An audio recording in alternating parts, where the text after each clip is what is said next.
baby, and you tryna see what's up. He wanna with me, then I'ma have him stuck. Looking bad and got a stupid butt. Jewelry on your wrist, you hold it up. When I holler ski, let me pull up. Cross in and fire, and they fast as I'm looking good when I'm hopping out that truck. Where the hood that they get them bucks. We being clean, but we run dirty. Flying with your boo, yeah, that's my dirty. My sister in the backseat with a 30. Tryna shoot like shot, Stephen Curry. Take a show no mercy. Do the dirty. She like sexy, why you hurt me? Took him down on the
like this.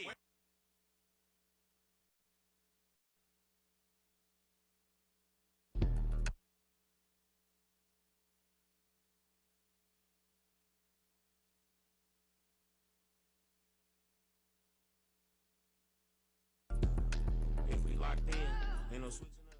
Brody came home, went to pick him up, killed my mans, I'm riding with 1 2 1 2. Shoot back to the crib, went to pick the switches up, stole the track hard, got it tinted up, caught him outside, now he in the blunt. And I move, you move. just like You ready? Yeah, I'm ready. I'm ready. Hello, hello, hello!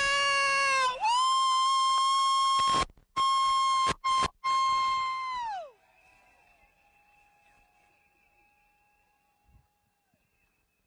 My name is Laura Dickerson, and I am the director of Region 1A. Woo!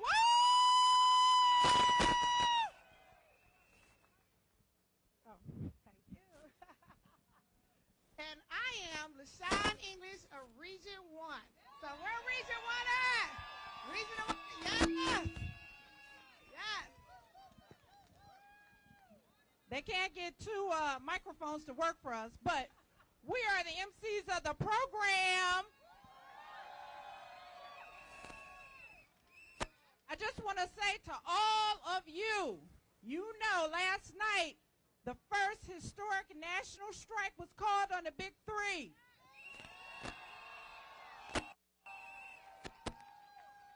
And in my region, Local 900 went on strike at midnight.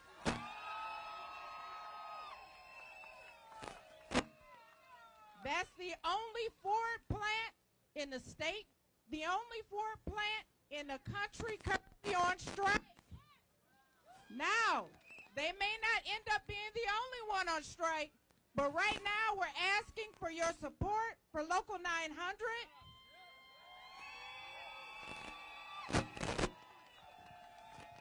They're helping us all live the American dream. They are making sacrifices right now for what we're going to get in the future, right?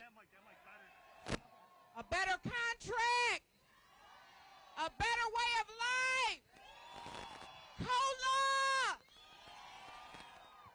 record preference due equal record contract. Now, I'm going to turn it over to my my good sister and my sister director, LaShawn English. Hey! So I want to concur with my sister, Laura Dickerson, just said. I think that might, yeah. You got it? Oh, wow. You got it? Okay. Thank you. Thank you so much. But again, she says she's the only one got a strike. But I right now have Blue Cross of Michigan is on strike right now. Right now. And I'm telling you, everybody want what we want, but it takes them 22 years. I need everybody to hear me say this. 22 years to get to the top pay. Let that sink in. Let that sink in. Let that sink in. And we're talking about 6, 8 years, but 22 years to reach the top pay. That's ridiculous. Ridiculous. So we're all fighting for the same things. And we got to remember that we are brothers and sisters. So if you get a chance, doesn't matter if you go down to 900 or right down the street, please support the 2 picket lines, or 3. Actually, I have 3. That's going on right now. Please.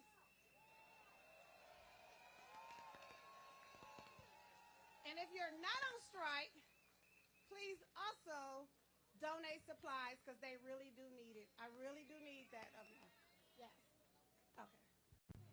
Now, we have some special guests here with us. So, as you all know, here in Michigan, we got a trifecta. We also repealed right to work. So with that being said, this is one of our top legislators, our Secretary of State, Jocelyn Benson. Are you guys ready to change the world? Are you guys ready to show the world what happens when people show up? When we fight for people? When we fight for fairness? When we fight for justice? When we fight for good paying jobs for every American? You all here and all around the country, you're going to show the world what happens when people stand up and demand more, demand fairness, demand justice, demand to be a part of things and not just cast it aside. I'm so proud to live in a democracy where every voice is heard. We need to ensure we are in workplaces where every voice is heard. Well, I tell you, you've got the support of everyone here in Michigan. We'll ensure that as the days go forward, we've got your backs. We've got to be clear this isn't going to be easy. Change never is. But we know our cause is just, right? We know we've got great leaders here, right, that are standing up for all of us. So everyone you're going to hear from today has got your backs. We're standing with you, and we know together we are going to change this world. So let's get it done. Let's keep fighting. And now I'm going to bring up some other great leaders in our state. I'll turn it back to LaShawn. I don't know. But we're going to fight. We're going to bring up some more folks. We're going to stand with you. We're going to win, right? We're going to win. No matter how long it takes, no matter how long we need to stand together, we will lock arms and say, solidarity wins. Thank you, guys. All right, thanks, guys. Are we fired up? So what's the name of this strike? We are what? We are what? Okay, so I'm bringing to the stage. She got a name. And they call her Big Gretch. Woo! Our governor, Gretchen Whitmore, to the stage. Put your hands together, everybody. Woo! All right, UAW brothers and sisters, I'm glad to be with you. Let's affirm things that we all believe in. Number one, Michigan was built by the working people, right? Number two, unions built the middle class. And we all do better when we all do better, amen? And that's what today is about, building a brighter future where every person can succeed, learning from our legacy that this is the state that put the world on wheels and assembled the arsenal of democracy while still building the middle class and making sure every person had a path to prosperity, right? So we are living those values. Together, we repealed right to work. We reinstated prevailing wage, and we rolled back the retirement tax. Come on, retirees, I want to hear you. And we've secured 36,000 auto jobs and made record investments in education, infrastructure, housing, workforce development, and them damn roads, right? Because we all want the same thing, our chance at a good life, a fair shot. We all want to be able to make it for our families. And we are all on Team Michigan. So we will continue to fight to ensure that every worker is treated with dignity and respect, and that Michigan continues to lead the world. So I am here with you, my brothers and sisters from the UAW. I love you, I respect you, and I stand with you.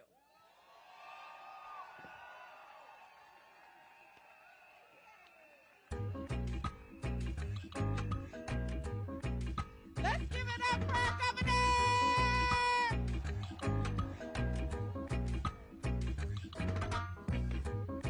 Now, our great governor couldn't do the work that she does without someone by her side.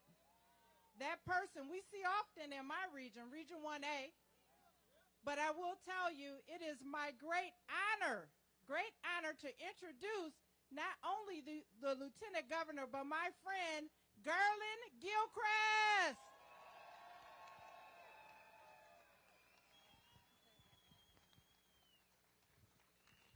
When I say union, you say strong. Union! Union!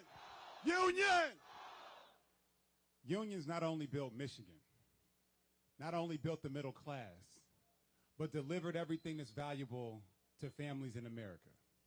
And what you're fighting for, all of us are fighting for. This moment right here is about solidarity and standing tall together, because our futures are connected. We know that what is great for the middle class is great for Michigan. We know that what is fair in the workplace is fantastic for Michigan. We know that what is good for the UAW is good for America. And that is why y'all are fighting so hard. We know that this industry can work for every one of us, those who work at the company and those who run the companies. That is why we are standing together, and I want you to know that this administration, y'all heard from my partner, Gretchen Whitmer, we are going to do everything in our power to make sure that every person can make it in Michigan and be their best. And that means you have to be supported at home and at work. That means you have to know that the people and the manager will stand with you, as well as your leaders who are elected government will stand with you. So when I say union, again, you say strong. Union. Union. Union. Stand tall for Michigan, everybody. Thank you. God bless the UAW.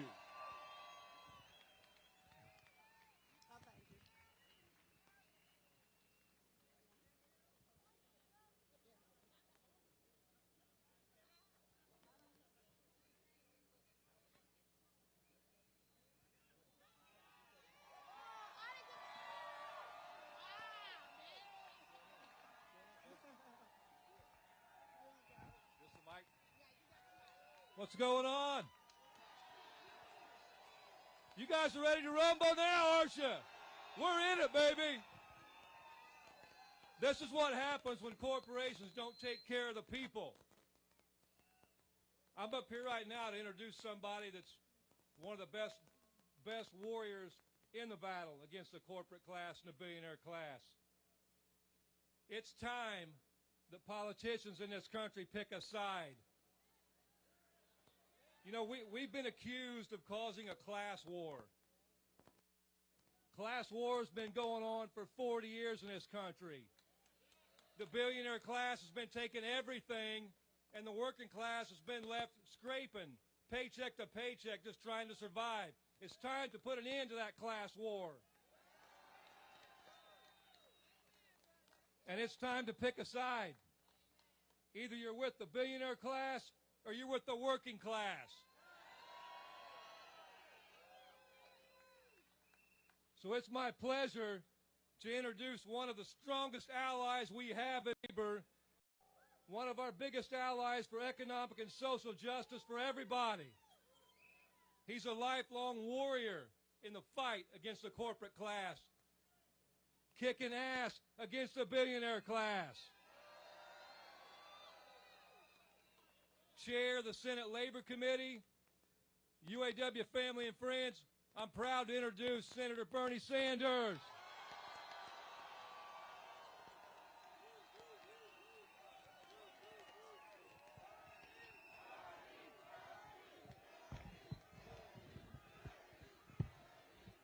Whoa.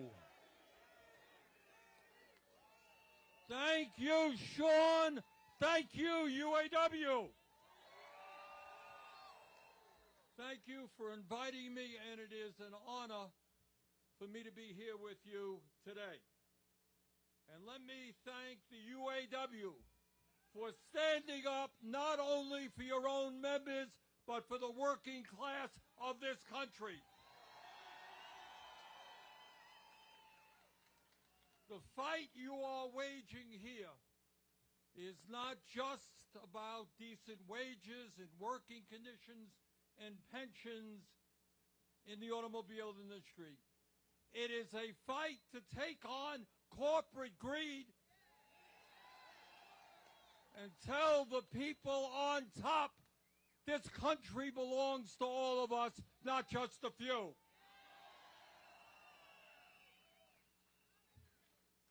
There is a reason why a recent Gallup poll had 75% of Americans supporting the UAW.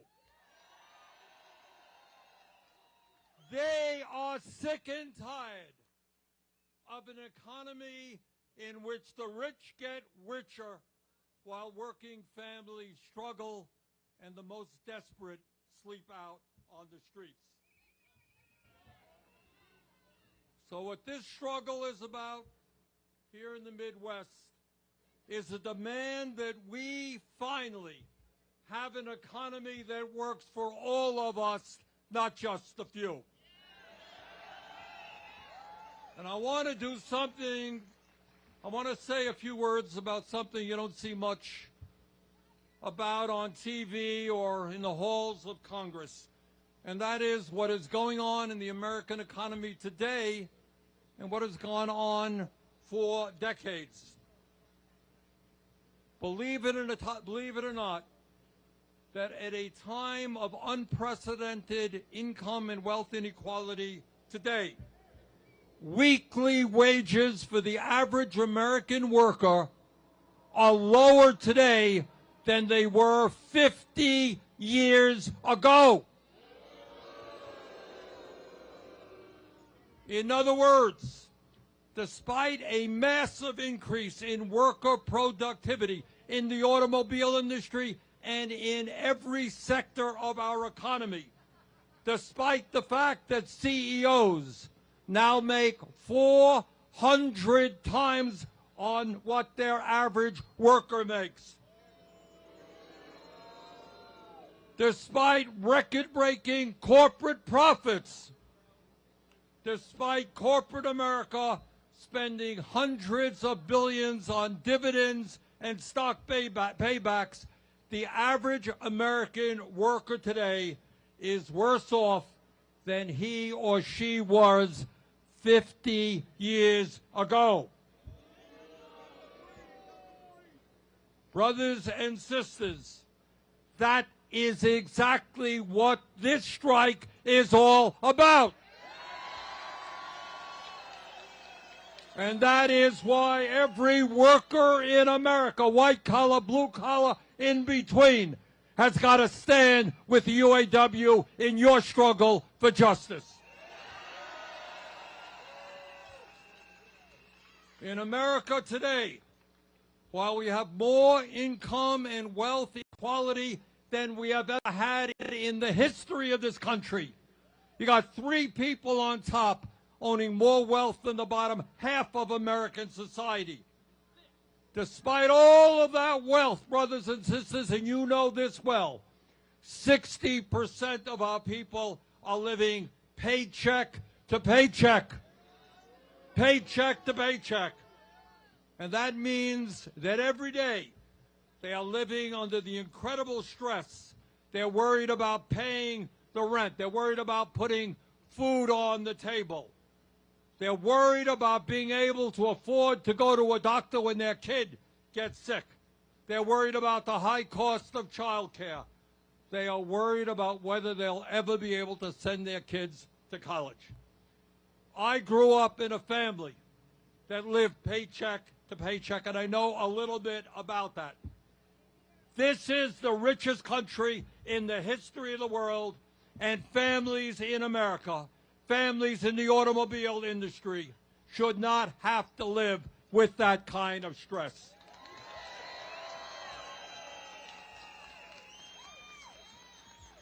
And let me tell you, and Shawn has made this point over and over again, in the last 50 years, there has been a massive redistribution of wealth. Problem is, it's gone in the wrong direction. Instead of going from the top down to the bottom, it's gone from the bottom up to the top.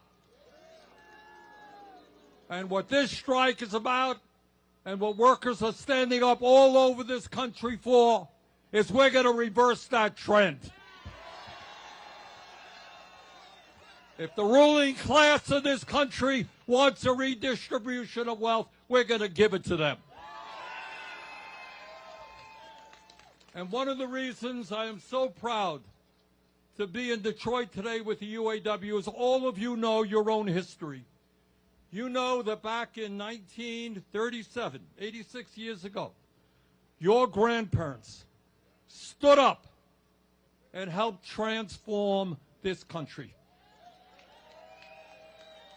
With incredible courage, they took on the corporate greed of their day, the power of the large corporations, and they helped pave the way, creating a middle class in America.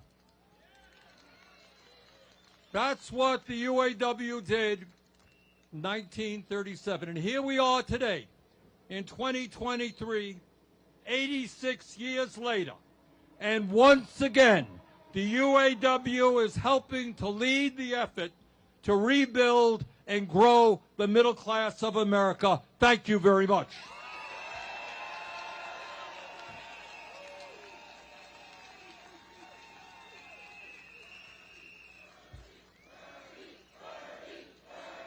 Thank you. So I would like to say, just among friends, I would like to say a word to the CEOs of General Motors, Ford, and Stellantis. Understand, folks, understand, CEOs, the enormous financial sacrifices your workers have made over the years. It is time for you to end your greed. It is time for you to treat your employees with the respect and dignity they deserve. It is time to sit down and negotiate a fair contract.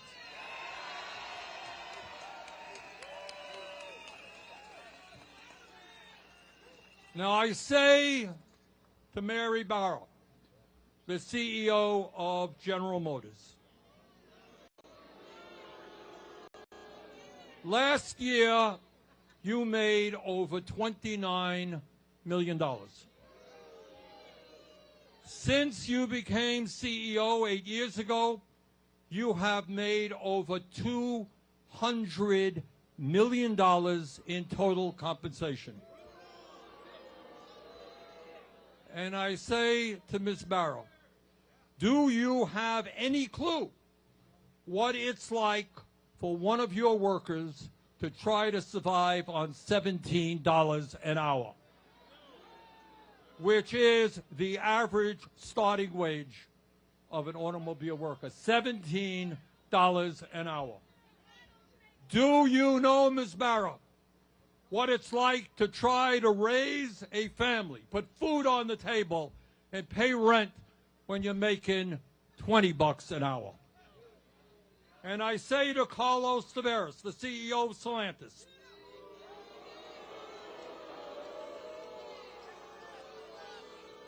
Mr. Tavares, last year you received a 22% pay raise. And now you make over $25 million in total compensation.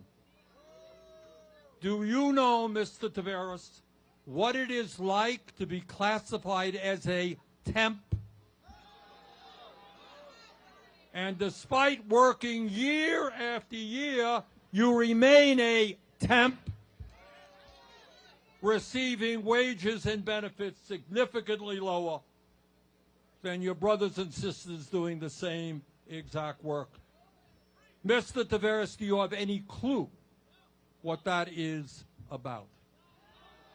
And I say to Jim Farley, the CEO of Ford,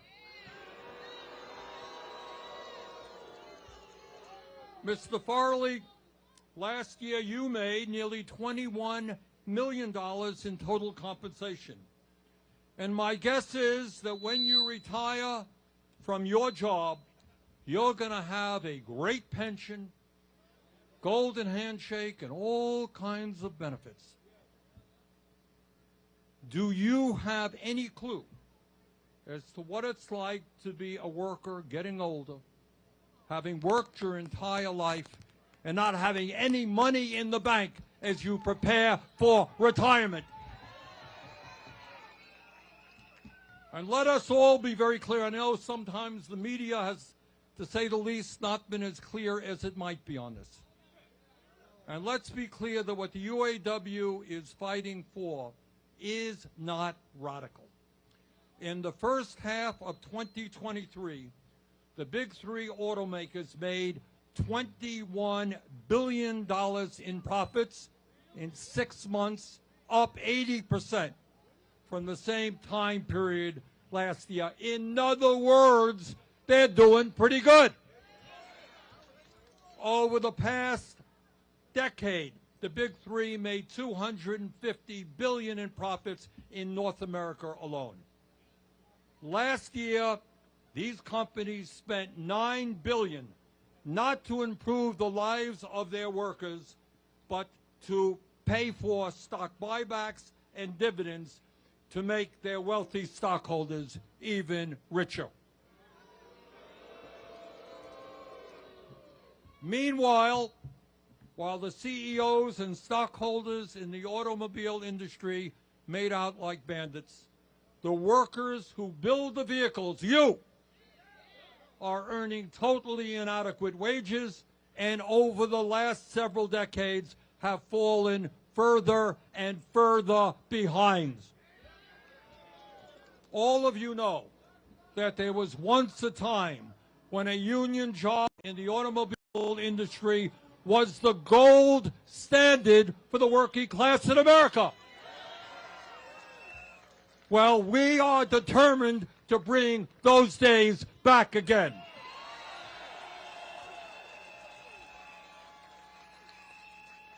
We will not accept that over the last 20 years, the average wage for American auto workers has decreased by 30% after adjusting for inflation. Do you want to know why you're out on strike right now? That's the reason. Now, I read a lot in the media about how a strike is going to be bad for the economy. Well, let me tell you something about the economy. When you have auto workers who cannot afford to buy the cars they make, that is bad for the economy. when you have auto workers who can't afford to take out a mortgage to buy a modest home, that is bad for the economy. When you have auto workers who can't afford child care or to save up to send their kids to college, that is bad for the economy. When you have auto workers who can't afford prescription drugs, can't afford health care, that is bad for the economy. It is totally reasonable for auto workers to finally receive a fair share of the record-breaking profits that their labor has produced.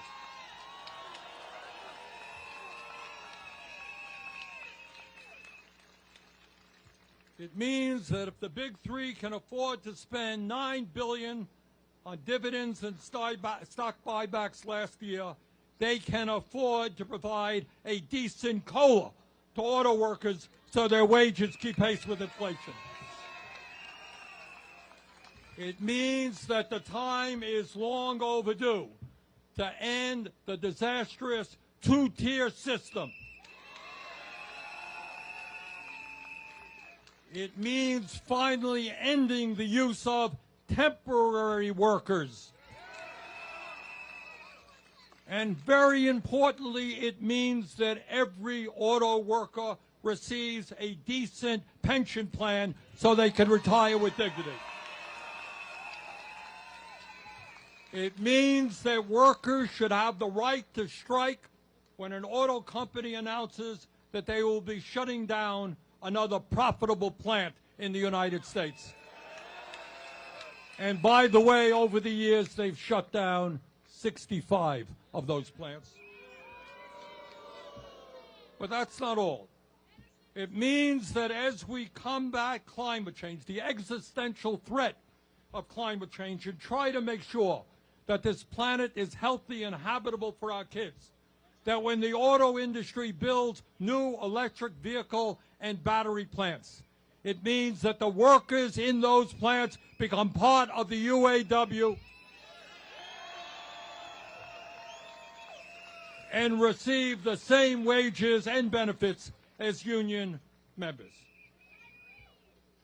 Brothers and sisters, the CEOs of General Motors, Ford, and Stellantis, and their major stockholders on Wall Street have got to understand they cannot have it all.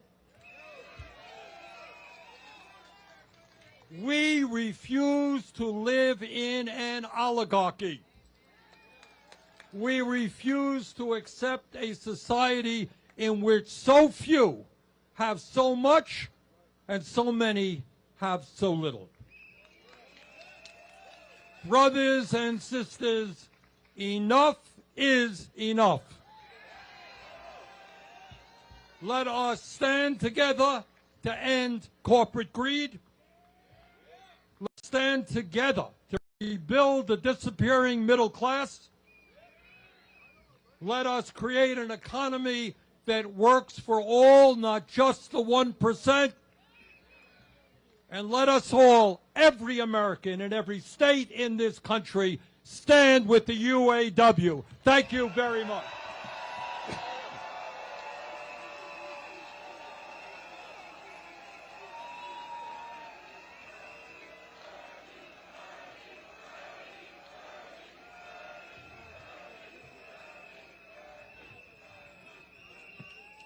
Let's give it up to Bernie with DJs. Sanders.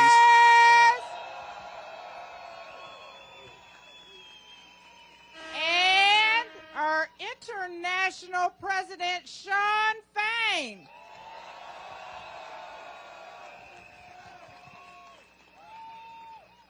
Now next, we're going to introduce some people that are putting in the hard work, the late nights, taking your demands to the table, and that is the National Negotiating Committees and the vice presidents that lead those committees. Now I'm going to turn it over to my good sister, my sister in solidarity, LaShawn English. So I like to bring to the stage the man that's the VP over General Motors. And let's get a round of applause for Mike Booth.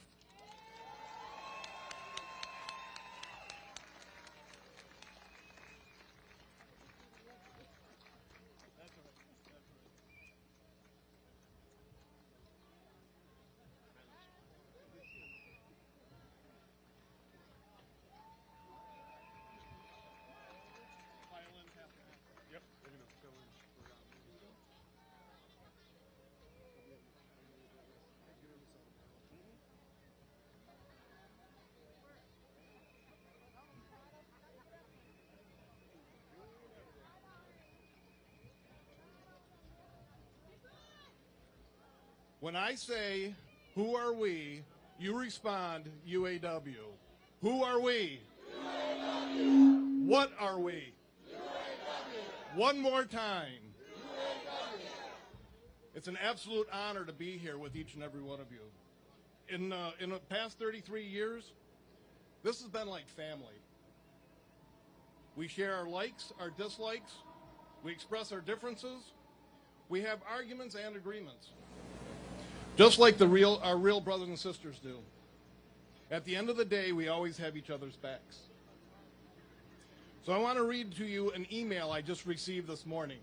This is actually very heartfelt that this young man took the time to send out. So there was an email that I received this morning by a young man that it was a lot of passion for him to take his time to send this out. I work for GM Subsystems. This upcoming Saturday will be my 8th straight Saturday and 10th since summer shutdown. We're used and abused, taken advantage of, and I personally am exhausted. With over 2,000 hours already this year, I am tired, and so is my team. We hope you hear our voices now. We are tired. We want to see our families. We want to be treated like people. Do what's right, not what's easy.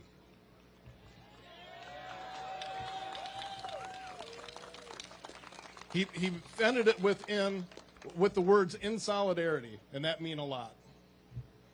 So he is physically and emotionally, he's tired.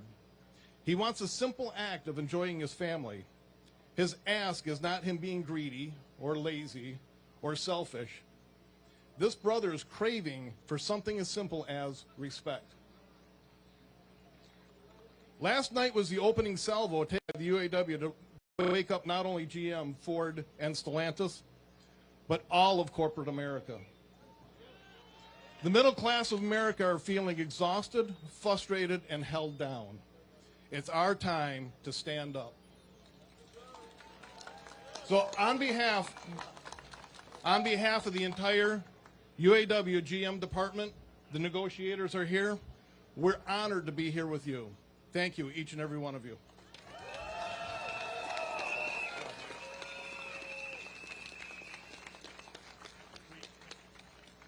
Thank you all.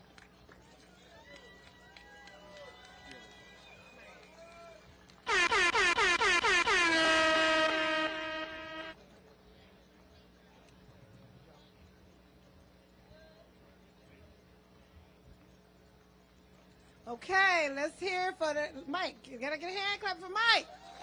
Woo, Mike Booth. Now coming to the stage, this little short guy here. No, this he's over Stellantis, I have to say, and his name is Rich Boyer. He is over the Stellantis plant.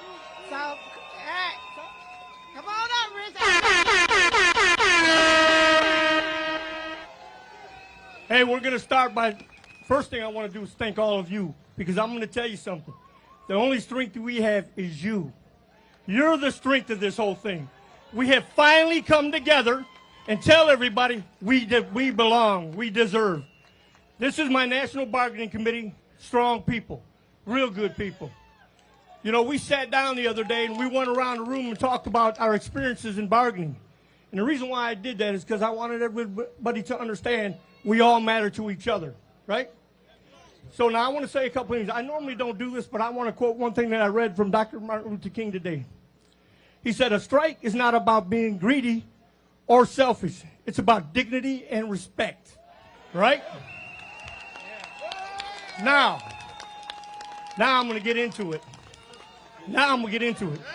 Now, we've been listening to these SOBs talk about how greedy they are and these big old great contracts they're offering. Let me tell you what they offered in Stellantis. In Stellantis, they want to close down 6 Mopar plants. That's a great deal, right? In Stellantis, they want to use more temps or supplementals than they have. That's a good deal, right? Right? And by the way, hey, they're going to let you be forced a couple more Saturdays every year because you like being in there, right? So let me tell you, them guys are greedy, crooks, and they're all full of shit. Every one of them. Every one of them. And I tell you, and I want the world to hear this. The world. This is about the working class. This is about the have and have-nots. And we're tired of not having anything. We're tired. We've had nothing for too long. And I tell you, you better understand, if we got to come to the streets, if we got to go to your house, my family ain't starving, nor is yours. We are not starving. We want what is owed. It's time to get what is owed. And the only way to get it is through solidarity. I'm going to go one step further. Now they're going to start the game playing. You know, we give you this, and you can cross the line and make a little more money there. And by the way, them guys don't want to do nothing for you. Them are the games. Them are the games. Don't fall for it. It's all, you said it. You said it. It's all bullshit. Bullshit. Bullshit. Bullshit. Let me say this. Jim Farley.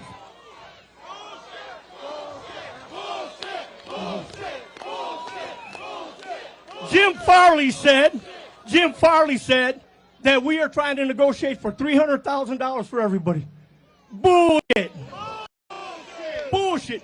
Mary Barra says, hey, we've given them everything we can give them. There's nothing more to give. Bullshit. Bullshit. Now, the last thing I'm going to say before I go, and just remember this. Tick, tock, tick, tock, tick, tock, tick, tock, tick, tock, tick, tock, tick, tock, tick, tock, tick, tock. Here we come. Thank you.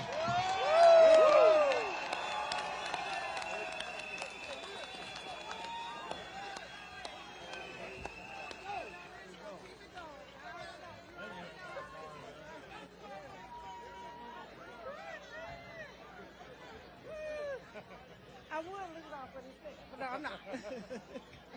I'm gonna introduce it to you like you did. I'm gonna introduce you so you can introduce yourself. Yeah. You got to follow, son. You got to holler bullshit right off the bat. The little guy, the little guy. Yeah. Woo! So let's hear it for Rich. Come on. Woo! Call it what it is. What did Rich say? That's right. That's right. First off, I do want to make sure I say thank all the negotiators. I do want to make sure we say that. I want to say thank you. So please give a loud round for the negotiators. We got one more team coming up here, but because these guys have been putting in the work. They have been putting in the work. But I want to give the mic to my sister, Laura Dickerson, because she's going to introduce the next man of the hour. So here we go. Laura Dickerson to the mic.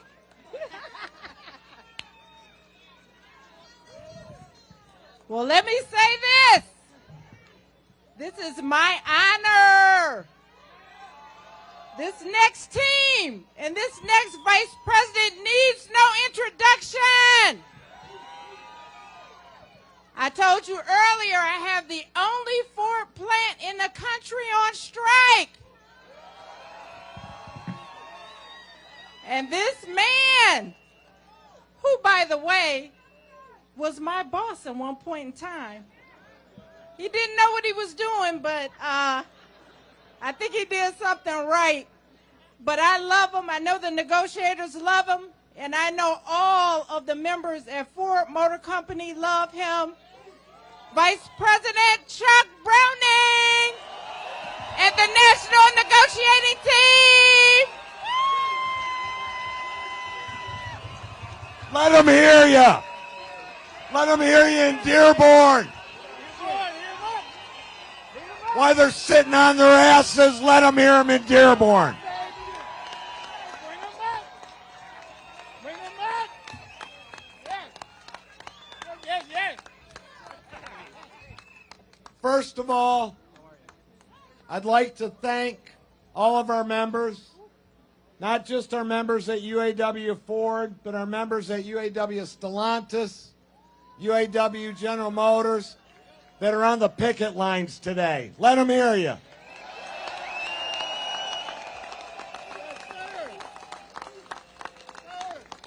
And I want to thank all of our 150,000 membership strong that are out there fighting for respect and a decent standard of living and the right to retire with dignity and to have fair work rules.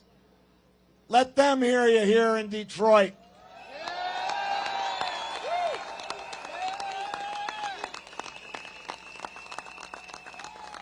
And I want to thank everybody here today.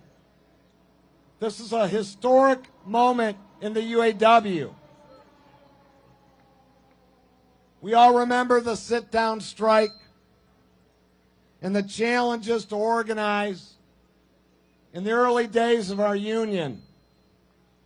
And we stand here today, decades later, fighting for our future, for the future membership, and for our current members to get the dignity and respect and fair hand that we deserve.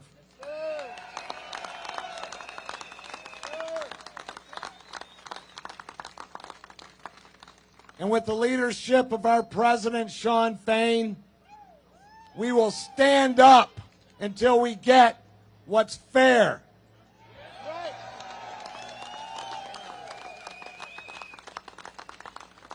Behind me is the UAW Ford bargaining team.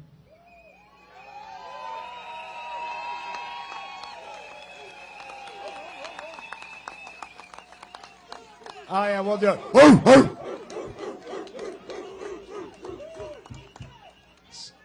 So we bark. Every morning we bark. Every night we bark. But I got to tell you, they've been working day and night. They've been relentless. We have made some great progress over at Ford, but not the progress that we need to properly take care of the members. We've made good progress, but we have far to go. This team, I can't tell you how proud I am of them. There's not a minute that goes by that they're not arguing, speaking, demanding on behalf of our members. It's really incredible to see. We've been a well-oiled machine, we've been strategic, and we've been hard.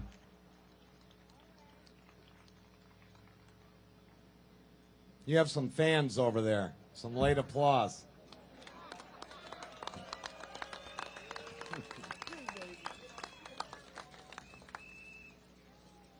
I want to make one comment. Our CEO over at Ford Motor Company has been doing a lot of chirping in the media. He's been airing his grievances with the process.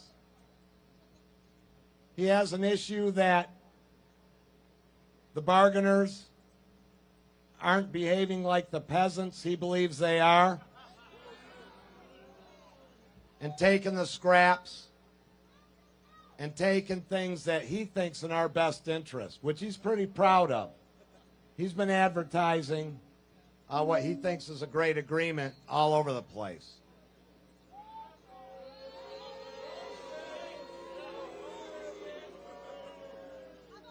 And I want to send this message. You can chirp, you can complain, you can think that you are being treated with an unfair hand, but that does not take away your responsibility to sit down at the bargaining table and hear our members' demands and figure out a way to creatively meet those demands.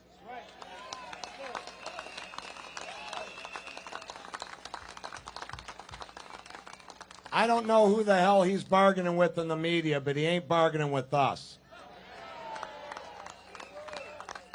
And I can assure you,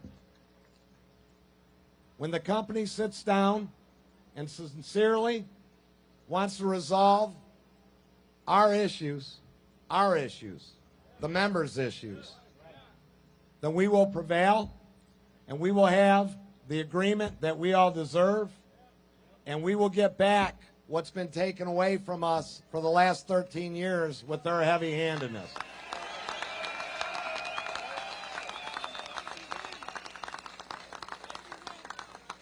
We move forward, untiring.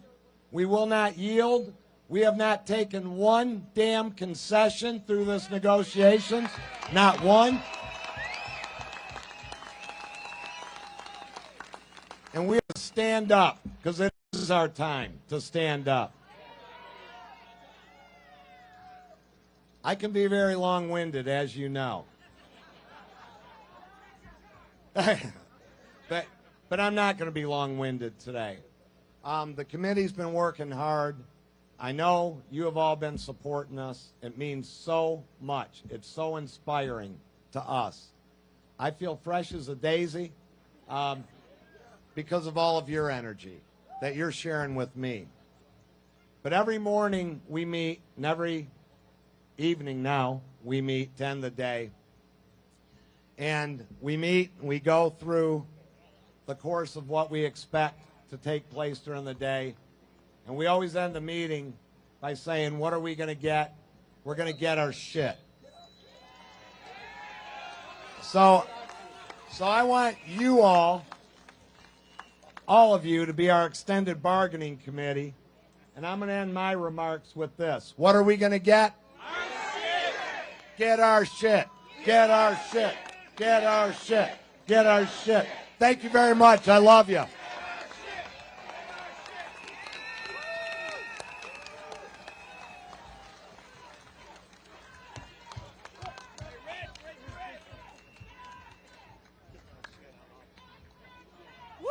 Let's hear it for him. Let's hear it for the negotiators. Let's hear it. Let's hear it. Yes. Yes. These guys been putting in some long hours, guys. They have been working their butt off for us. I was trying not to be a cussing like the other two directors. That means vice president. But he said we need to get our what? So I guess we need to get our shit together, right? No, just kidding. Oh. All right, so I have the pleasure of introducing, not only, someone said that the state of Michigan got a trifecta, but we got a trifecta in the UAW. I'm telling you right now, we got three of the most powerful women in the UAW about to hit this stage. Yes. And this sister here, she's the highest woman of the UAW, but she minds that money. I tell you what, she minds that money. She have done a lot of wonderful things. And I want to introduce our Secretary-Treasurer, and hold on, she's also the Vice President of the TOP, the strike that's going down the street, the TOP. So my sister, my friend, Secretary-Treasurer, Margaret Mott. Let's hear it.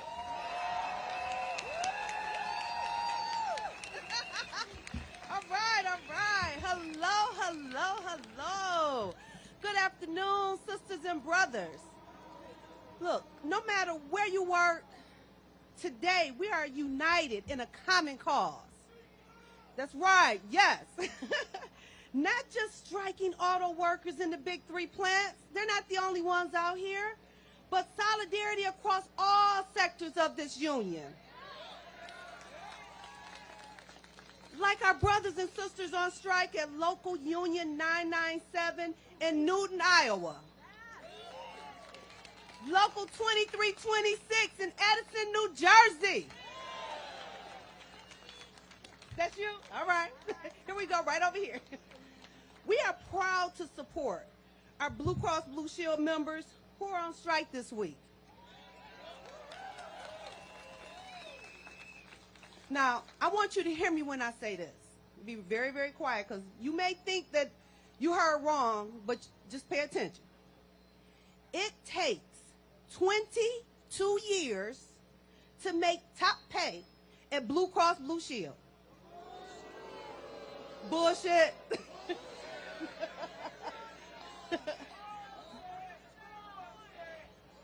Think about that. 22 years. 2 and 2. 22 years. Top pay. Blue Cross has been outsourcing our union jobs to contractors and vendors. Boo, yeah, I know. We need to get our jobs back. Now, we'll be marching right down the street to support our Blue Cross Blue Shield brothers and sisters today. Today, tomorrow, every day, when you're in the neighborhood and you see them out there, support, please. Do any and everything that you can. We all need your support. We demand that employers recognize and reward the immense contributions of our union workers. Whether your collar is blue, whether your collar is pink, white, purple, green, or anything in between, we are united, strong as a union. One union. Right. One union. Now let me say, it has been an honor and a duty to oversee our strike fund. We have constructed a war chest ready and prepared to support our members throughout every step of this fight.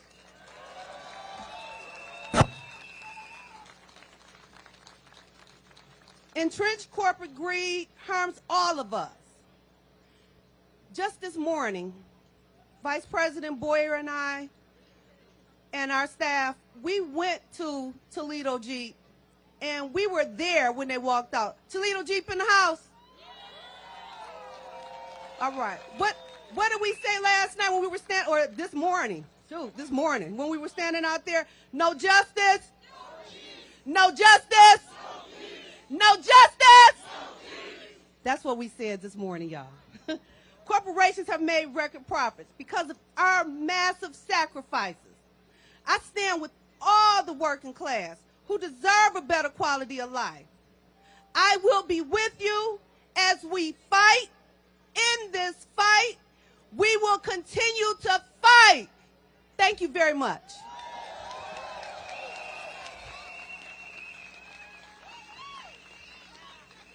All right, let's give it up for our Secretary-Treasurer and Director of the TOP Department, Margaret Mott. Can we all just give TOP some love? TOP! TOP! TOP! TOP! Sometimes they feel forgotten. I want to say something else, too. I said that Michigan Assembly Plant was on strike. They are. But ISA is also out as well. We're working on those issues. And I want those people from ISA to know we got your back. We're working on it. Next, it is my great honor to introduce someone that I often refer to as my BFF, best friend forever. We were together late last night over at Local 900. We talk almost every day because she is the Congresswoman in Congressional District 6. She comes from a legacy, right? She's the wife of John Dingo, and her name is Debbie Dingo.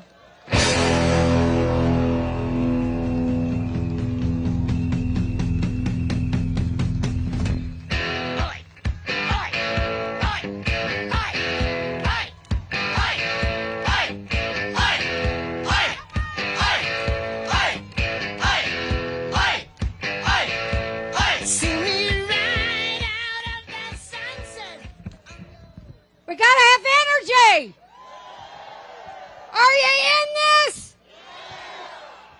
And we gotta just support each other and, you know what, dance with each other, laugh with each other, and remember what you're fighting for. I love you. You all know that. You see me every weekend in one of your halls. And I want to first of all thank my BFF, who is the regional director in 1A, which has been my traditional home. But LaShawn, I also am Region 1. Most of me is in Region 1A. It was John Dingle's home. I love Region A. And you know, for all of you, just in a moment of a little seriousness, the last public place John Dingle went was Region 1A. Chuck was still there. God, I love Chuck. And he wanted to go out. He wanted to see you. And I said, Chuck, can John come? Would it be okay? And he said, welcome.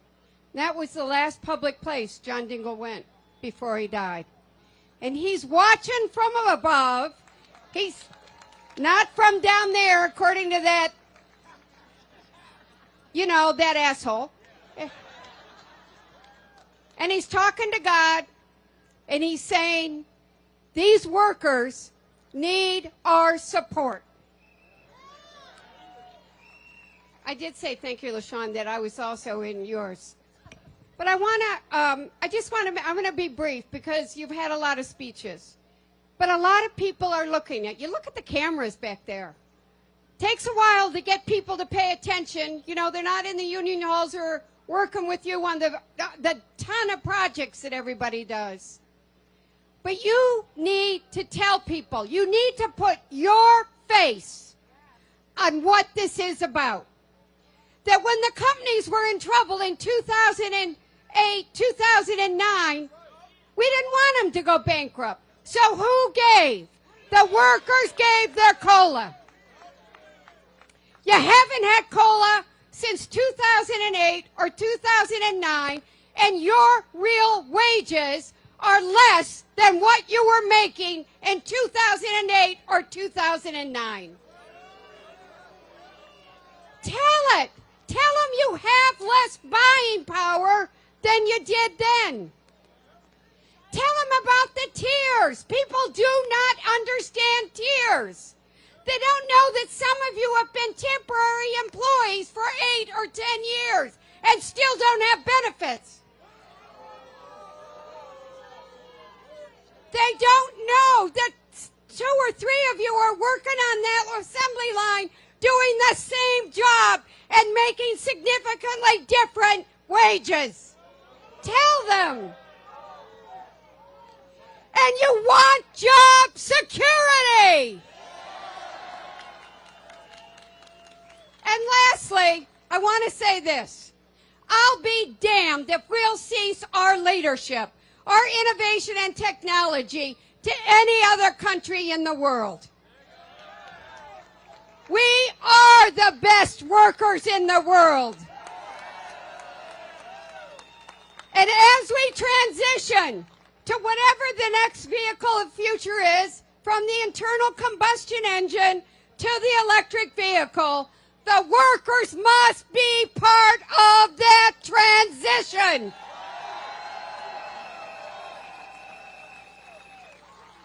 So my brothers and sisters, I love you. I want to keep this industry competitive. I'm sick and tired of seeing jobs shipped overseas, going to Mexico, or wherever else where they don't have labor standards, they don't have environmental standards. We're going to build them here. And by the way, Donald Trump said they're all going to be built in China. Don't buy his bullshit. We're going to build them here.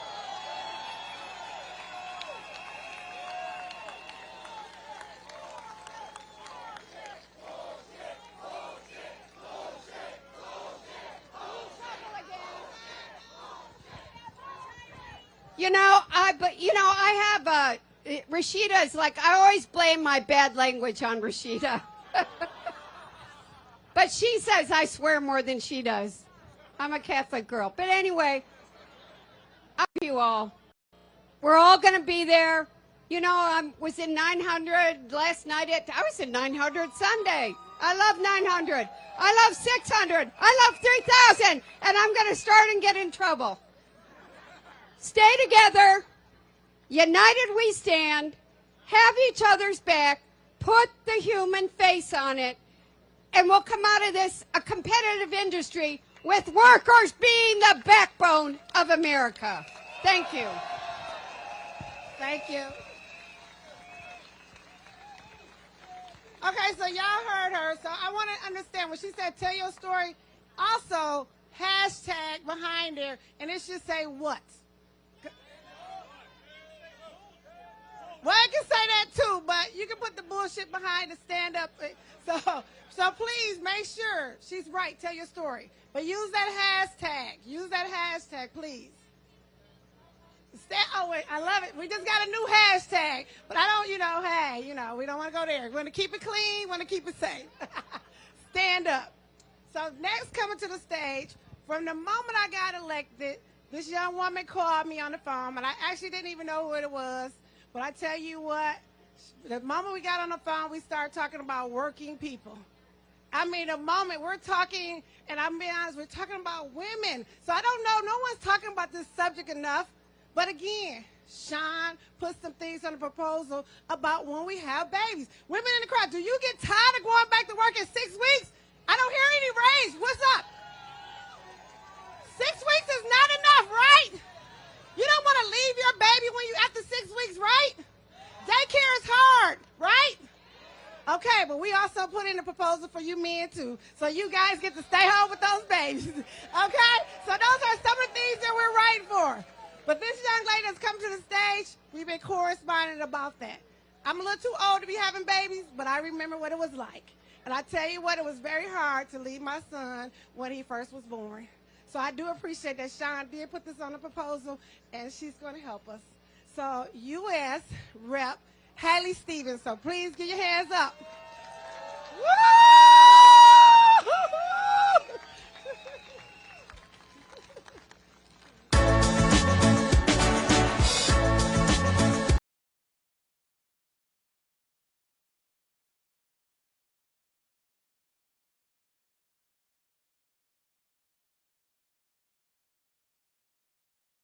Can you feel the feels, UAW? Because I sure as hell can feel the feels. We are standing up for working people. Let's hear for the women of labor. Let's hear it. Let's hear it for my director, LaShawn English. I took the bus here. I took the bus here from Region 1. It was a good bus ride. We were honking the whole way. And Laura Dickerson, she might be running Region 1A, but she lives in my district. And we are so proud of our friends at Local 900. Thank you for standing up last night. The world was watching. UAW, I got a message for you. Be proud of who you are. Be proud of where you are standing right now. Because people are going to look back on this moment when we have said no more mistreating the hard-working people of this country. That's gone on too long.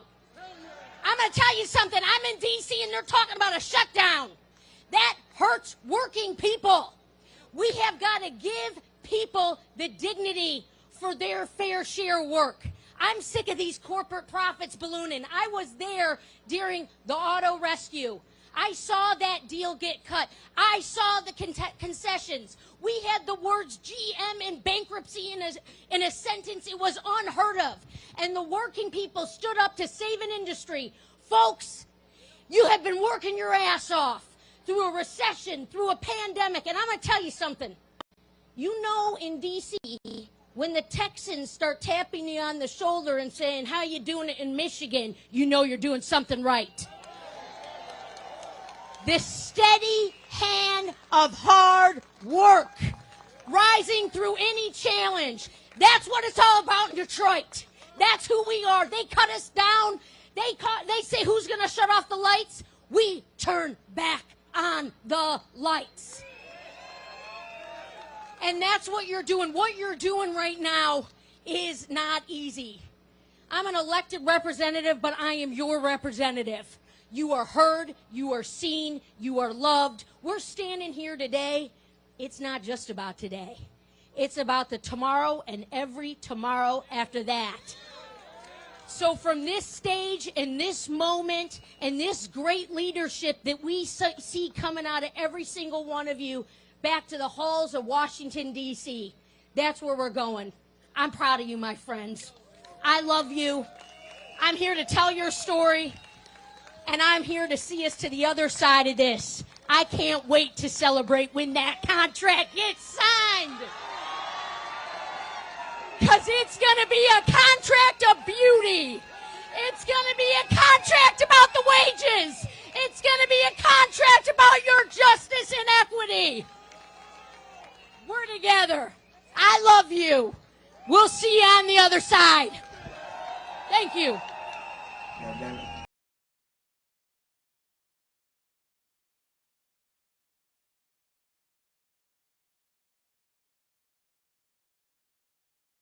Before I can introduce her, she said it's her song. So another one of our Congress people, but let me say this. We've talked a lot about Local 900 because they're on strike. But Debbie, I call her Debbie, she's my BFF, and Rashida, who is my mama bear, we were down at Trenton Engine. Shout out to Trenton Engine. We had a great rally there to bring attention to the fact that they need product. That's what today is about, making sure we get jobs for the future, and we can't do that alone. So I want to take time, and before, there's a lady over here who keeps shouting out retirees, so let's show our retirees some love.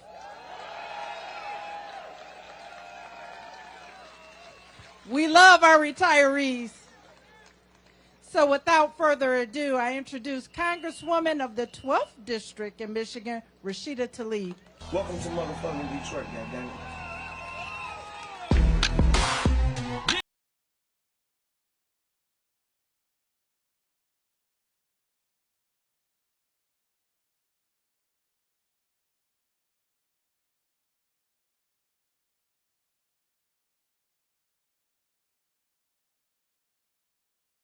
I think it's a blessing that the negotiations is right here in the heart of the city that was part of the labor movement before the labor movement even existed. It was where we fought to make sure we could have unions in the workplace. This is where every corner is a reminder of us fighting for civil rights. And I want to say this to you. Every single transformative thing that we've ever been able to do in our country is when the streets demand it, when you all uprise and make sure that you are respected and valued. None of you should be living literally in a plant for 7 days a week. None of you.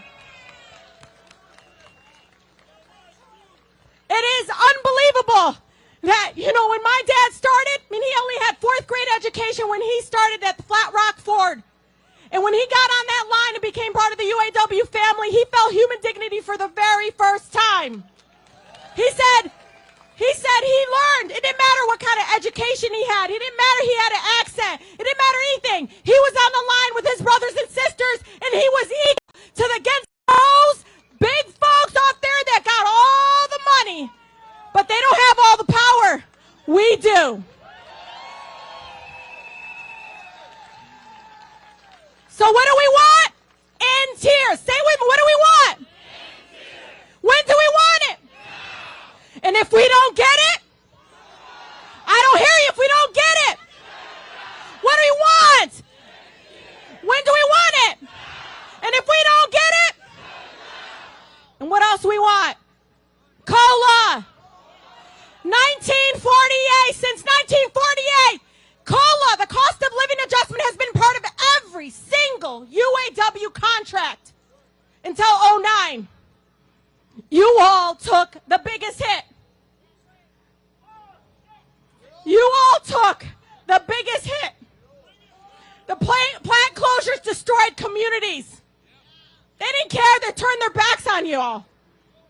You guys got rid of coal. You did everything. everything you were supposed to do so you can keep them afloat. And now that you're all struggling, our retirees are struggling, now they want to turn their backs to you while they give themselves 300 to 4 times more in pay. And I got a message for Jimmy. Jimmy needs to stop talking to the press and get into the room and negotiate. And if Jimmy is so worried about the economic health of his company, then maybe he shouldn't have took all that $20 million pay. He shouldn't, if he really cared. Maybe it's time for them to take the hit, because you all did it in 09 and you deserve respect. So what do we want? In COLA. Say with me, what do we want? When do we want it? And if we don't get it, shut it down. Thank you. Thank you, thank you, thank you. Can we get another round of applause there? Come on. Woo! So I'll be remiss that I did not bring 2 guys up here that traveled pretty far. One not too far. He's right next door. But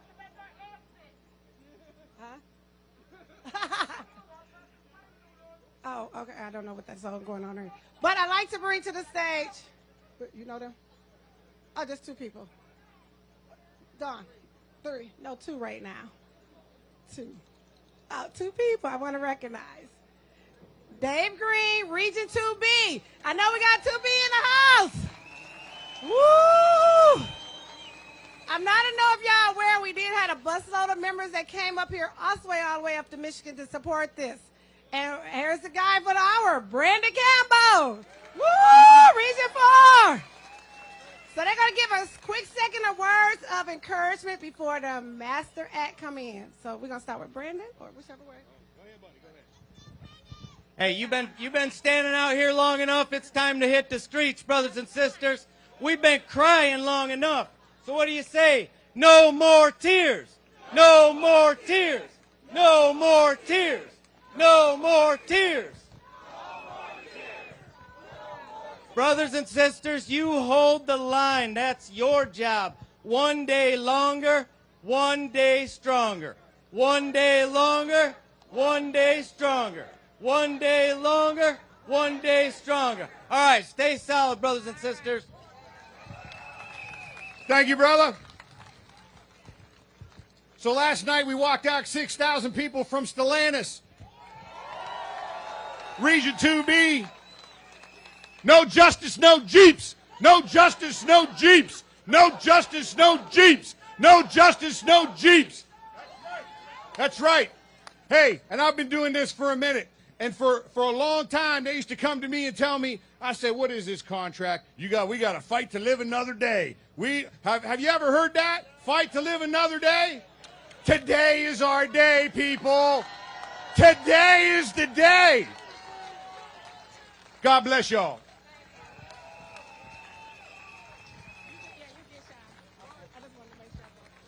All right, all right. Is everybody ready to hit the streets? Well, not before we hear from someone special. Somebody who did something historic. Somebody who took the big 3 out one by one.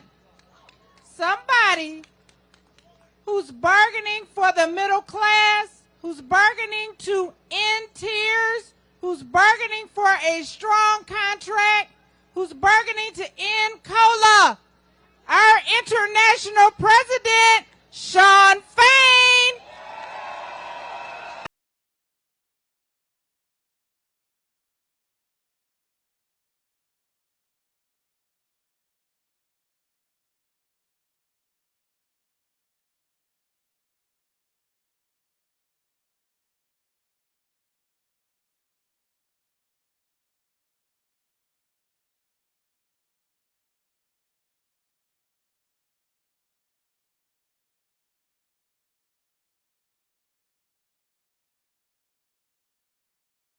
All right. You can try to read the lyrics off of this paper before I lay them. Sorry. But you won't take the sting out these words before I say them. That's right.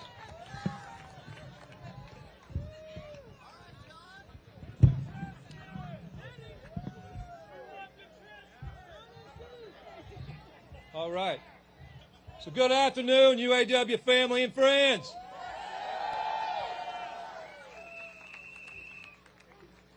And hello again to the Big Three. Can you hear us now?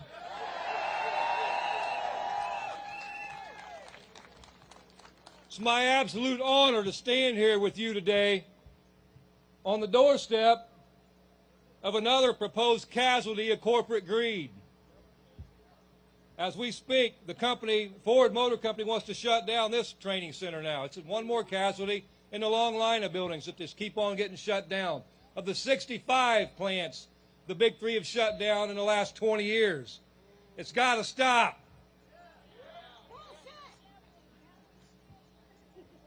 Looking out at this sea of red shirts today, I see power. Power of united class. Right now, at Ford's Michigan Assembly Plant. Right now, at Stellantis' Toledo Assembly Plant. And right now, at GM's Wentzville Assembly Plant. Around 13,000 of our members are on strike. And depending on what happens as we continue bargaining, more may be joining them really soon.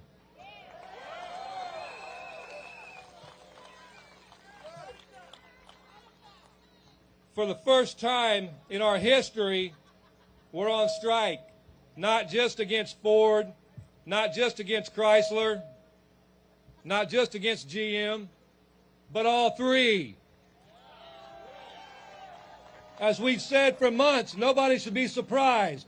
The target was the Big Three. And that's because all three have made record profits.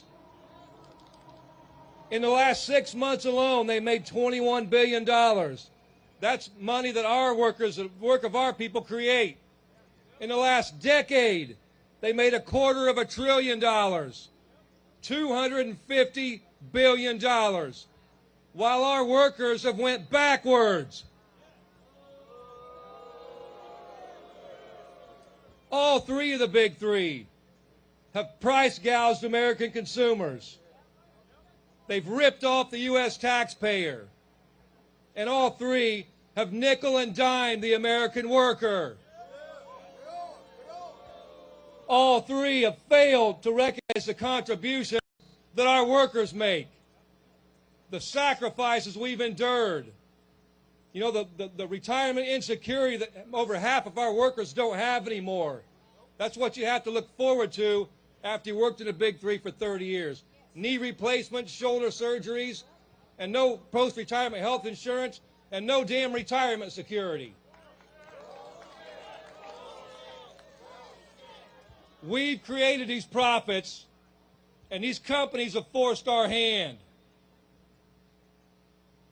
You know, over the last 8 weeks, the CEOs didn't seem to be able to find the time to show up for bargaining.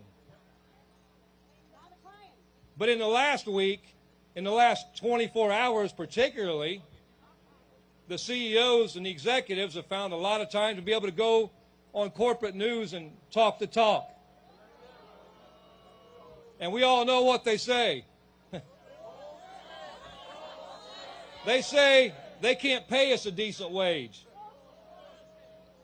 But there's always money for another stock buyback. They say they can't provide a dignified retirement. But there's always another special dividend for Wall Street.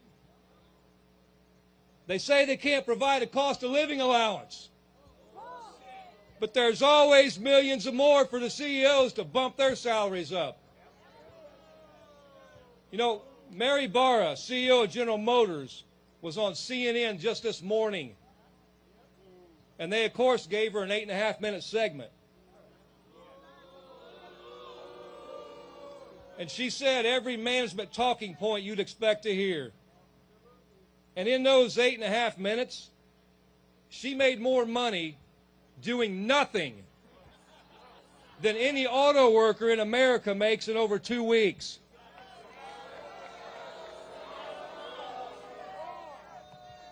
The day before that, Jim Farley, CEO of Ford, was on CNBC, sitting right over here.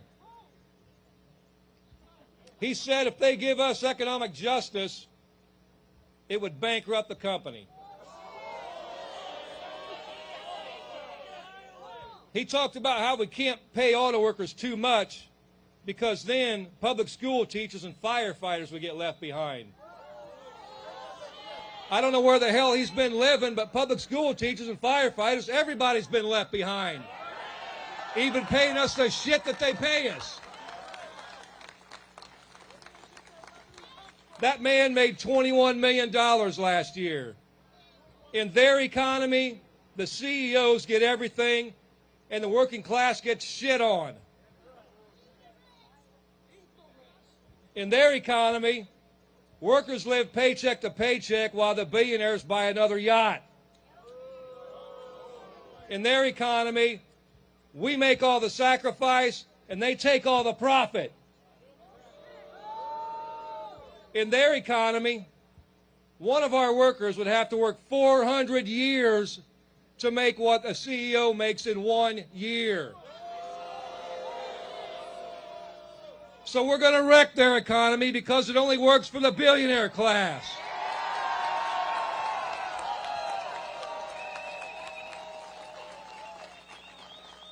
You know, it's sad. We look what we've been through in the last 15 years. The banks get bailed out, and we get our homes foreclosed on.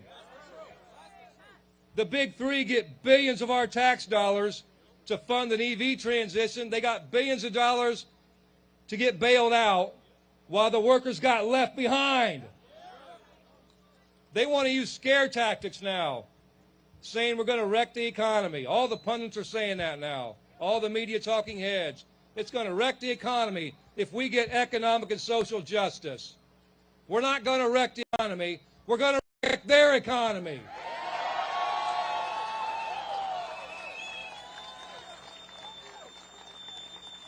You know, I find it pathetic when they try to use scare tactics. They want to scare the hell out of everybody, not just our members, the working class in general. They want to make you think you don't deserve your fair share. They want you to be afraid because they're afraid. They're afraid because they see their system, where the billionaires keep everything, crumbling. And we're not afraid. You know, I say this a lot, and I love this quote by Malcolm X when he talked about freedom back in the civil rights fight. When he said, when a person tells you they believe in freedom, but in the next breath they'll tell you what they won't do to get it, that person doesn't believe in freedom. And it's the same for us in our fight. We have to do whatever we have to do by any means necessary.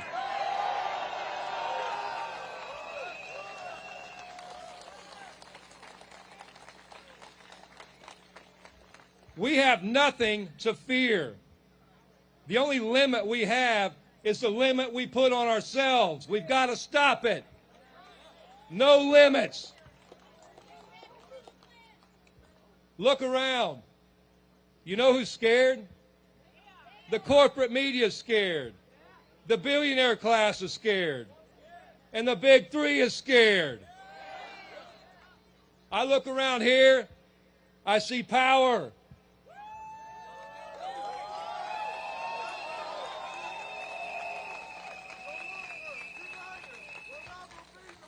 You bet. I see faith. And I see a working class that is fed up and fired up.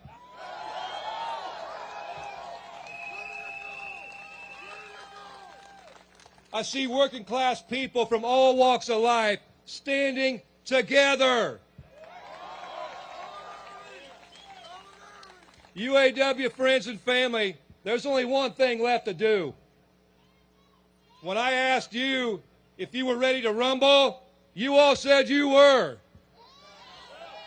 You all know what we need to do, and now the whole world knows what we need to do.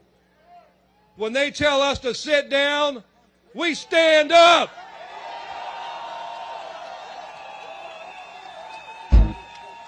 When they tell us to shut up, we stand up. And when they tell us to give up, We stand up. Stand up. Are you ready to stand up? Then let's stay in the fight and let's go to it. Thank you.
I don't think they go to the convention center though. Follow me and go to the club.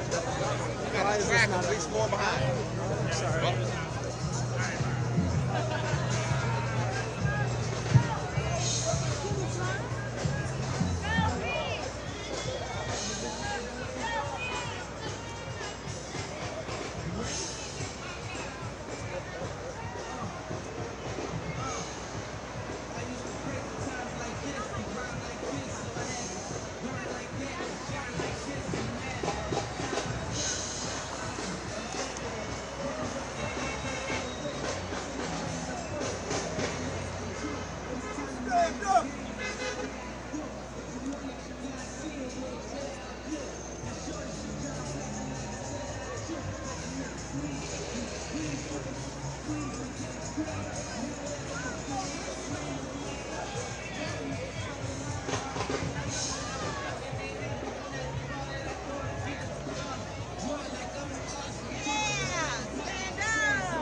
to be in the front. One out of part 2,000 workers. When do we want contract? When do we want it? Now!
Contract!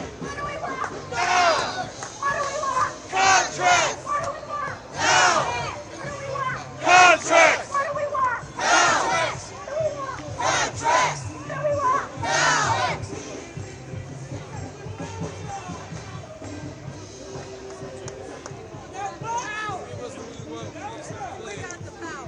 Who got the power? We got the power! Who got the power? We got the power! Who got the power? We got the power! Who got the power? We got the power! We got the power! We got the power! We got the power! Contracts! Contract! Now! Contract! Now! Contract! Now! Contract! Now! Contract! Now! Contract! Now! Contract! Now! Contract! Now!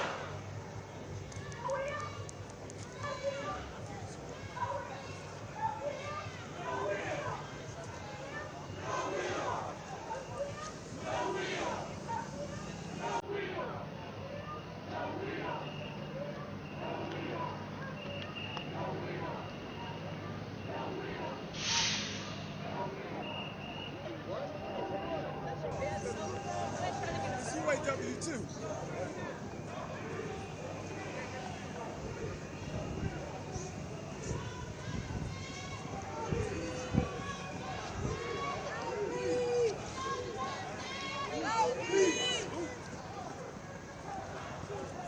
What do we want?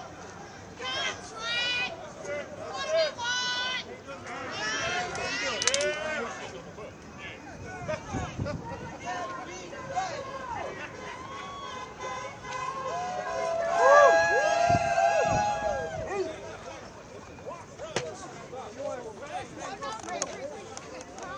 Shut it down!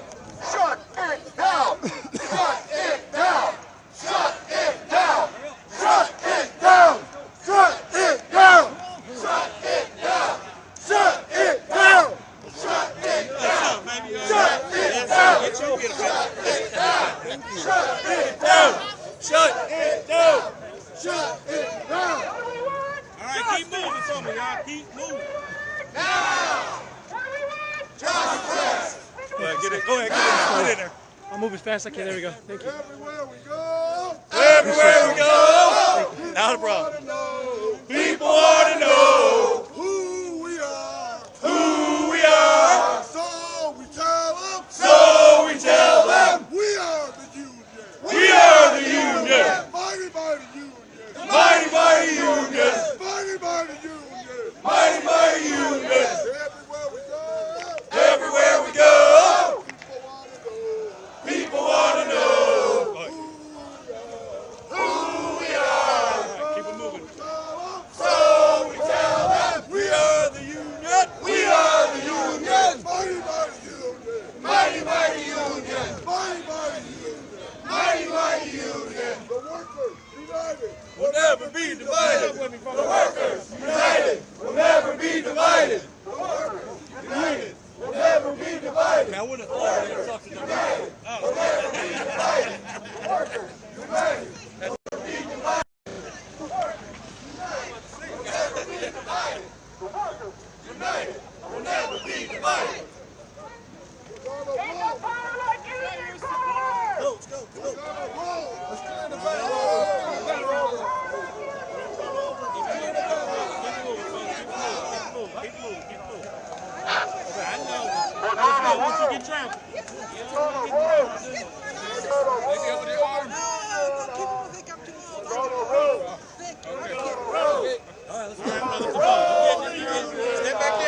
get it.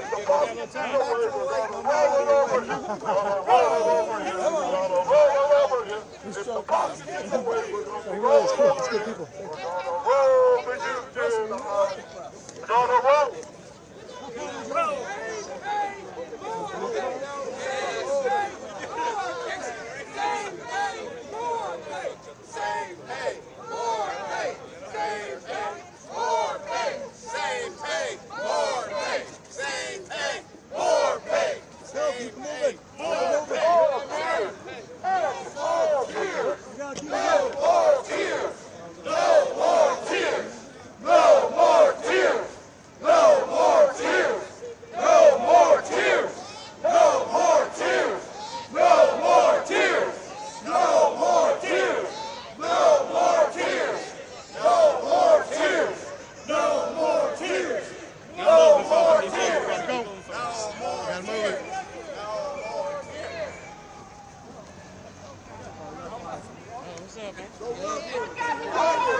Marshall, straight line, Marshall, all the way across.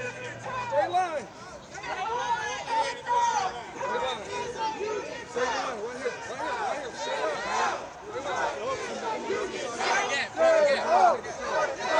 right here,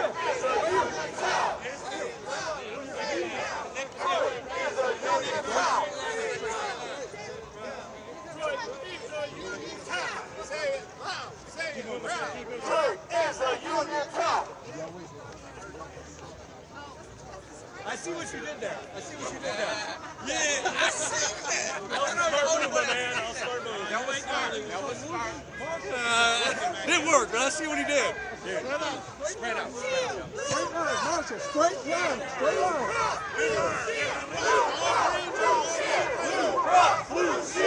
Follow my instructions.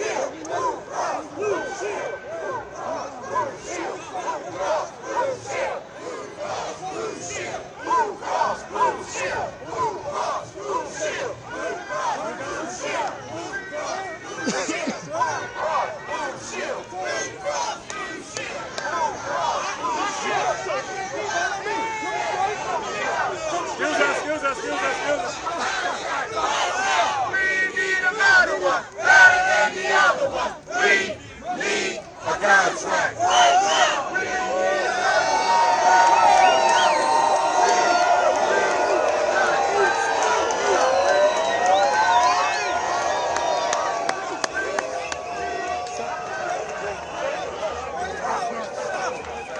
Stop!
Don't get sick tonight.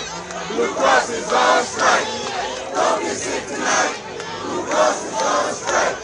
Don't get sick tonight. Blue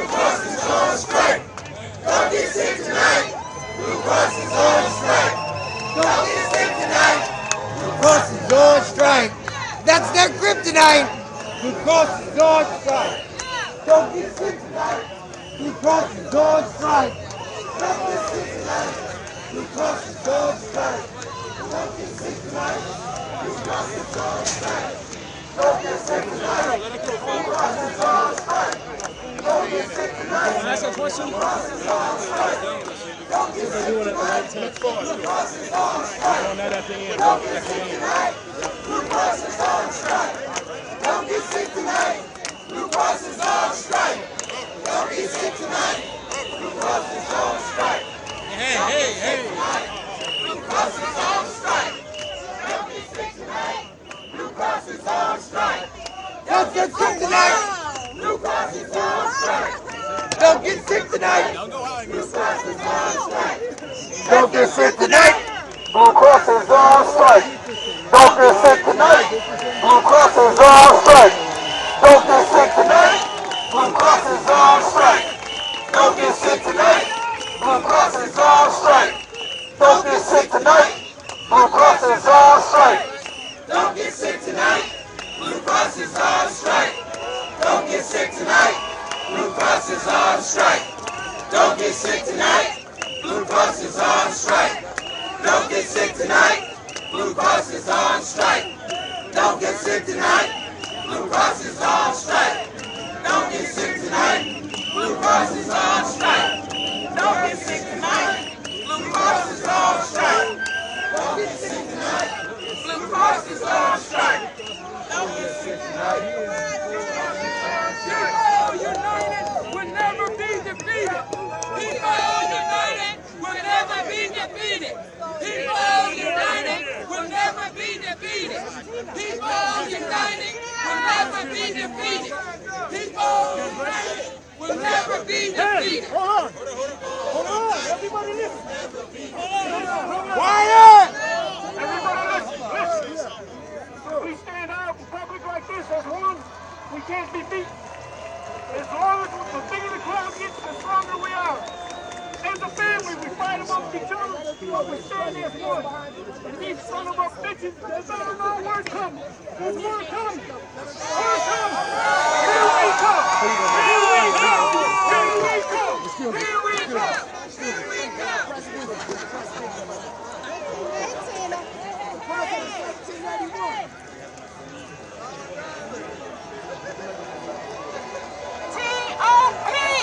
T.O.P. T.O.P. T.O.P. T.O.P. T.O.P. T.O.P. T.O.P. T.O.P. T.O.P.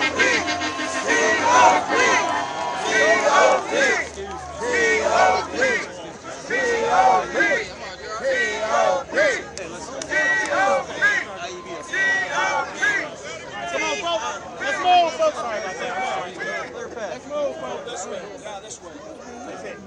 All the IEB up front.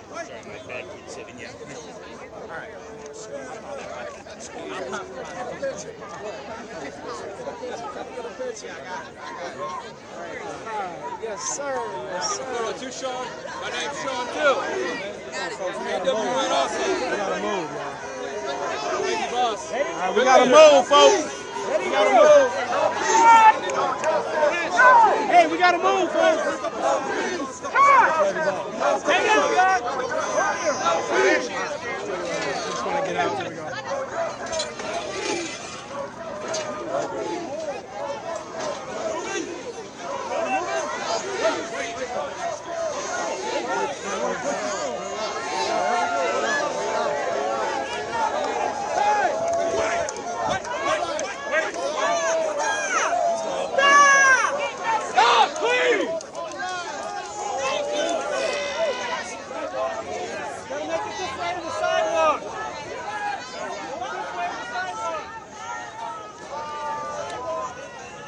Keep it moving. Yes, sir. Yes, sir. Keep it moving.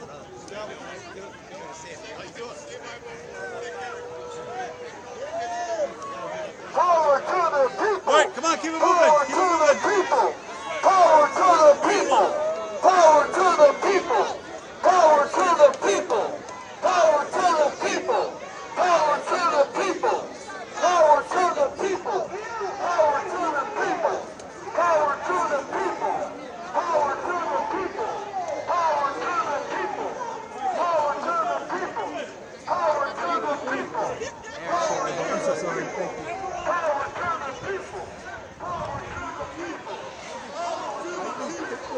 Excuse me. I gotta get out the way here. IEB member. IEB member. IEB member. IEB member. Everybody else hold tight, please. Thank you. Thank you.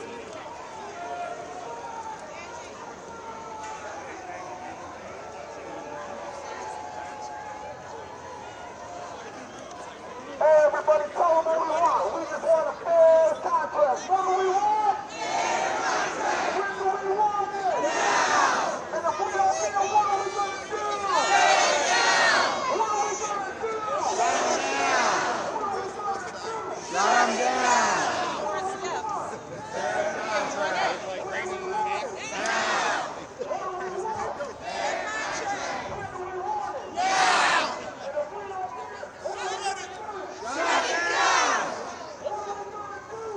them down.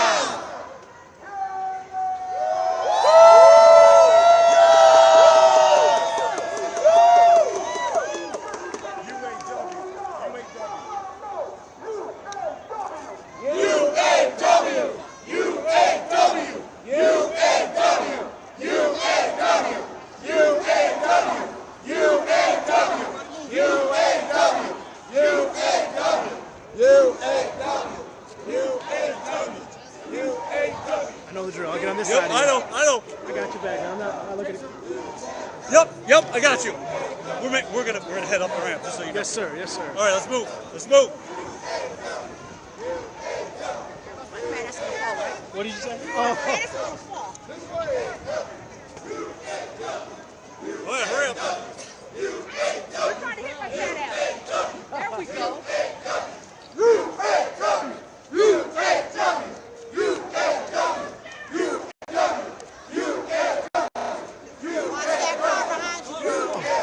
Thank you for saying that. I appreciate it.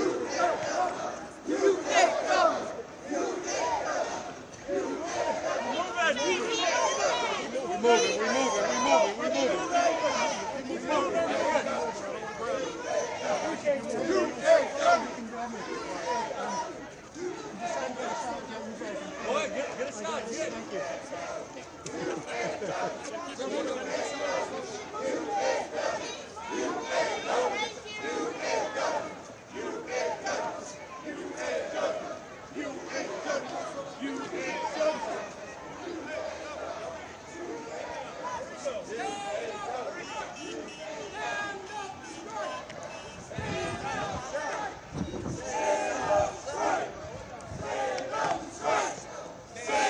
Horrible, going downhill, you can't get a good shot. Stand up straight!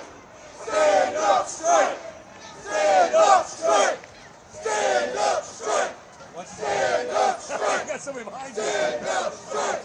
Stand up straight! Stand up straight! Sidewalk. You having the white tent? You having the white tent for the... Yes, sir. Thank you. Yep.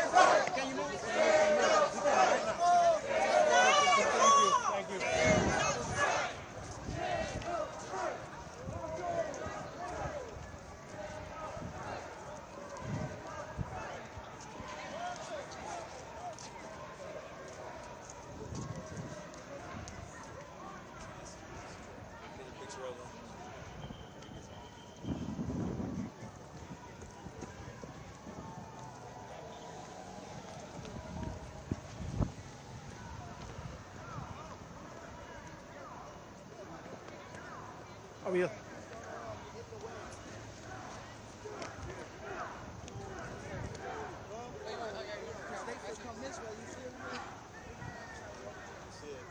said, you leaving?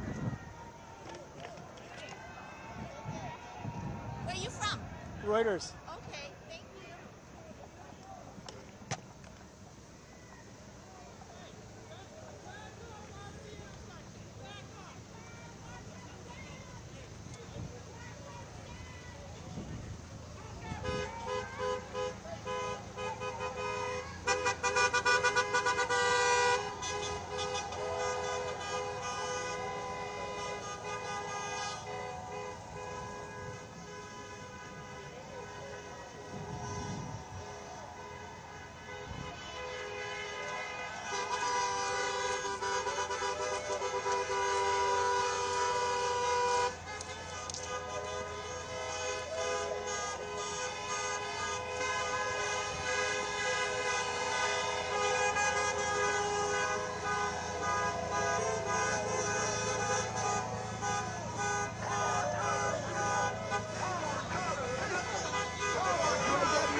slow me down.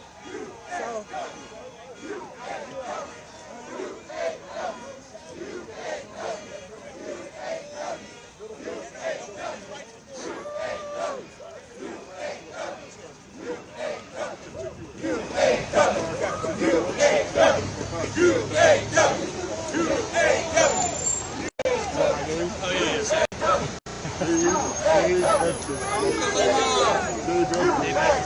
Former president.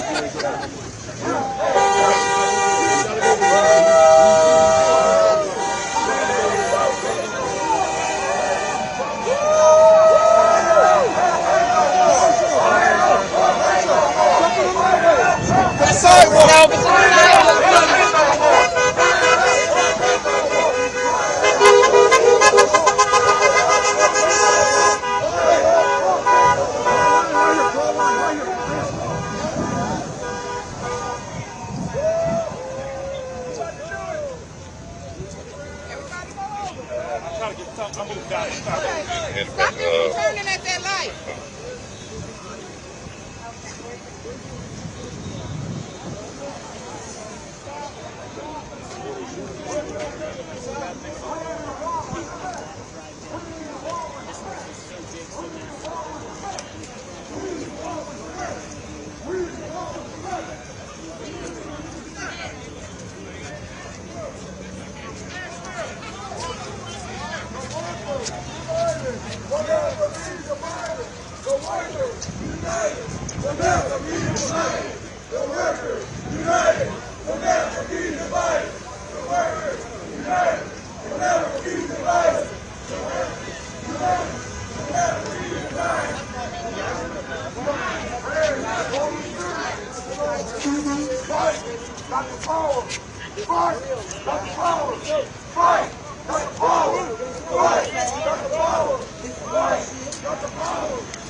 Get behind me again. For me?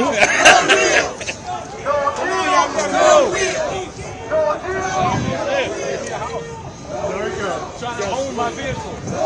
Trying to live up to the American dream. Don't stop me. Stop stopping me. Cut that crap out. Give us our fair share. That's what I'm saying.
Mic check, mic check. Okay.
Mic check, are you good? Mic check, 1, 2, 3 for everyone that needs a mic check. We're about to have the UAW president. Mic check, everyone's happy. Here we are in Detroit, Michigan. Lovely.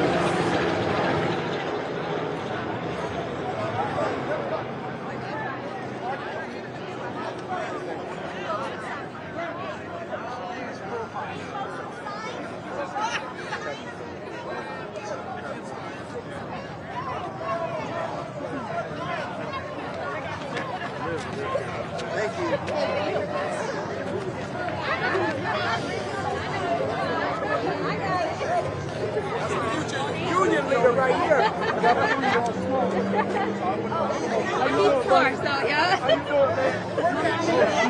You're done. Go home.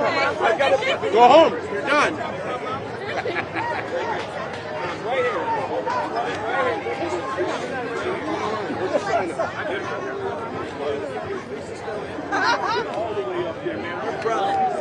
Proud, ain't playing.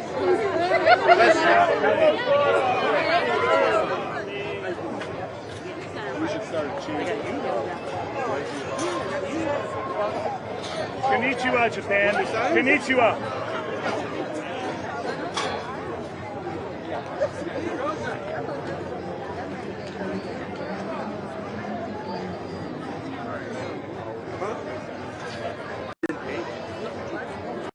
Physical and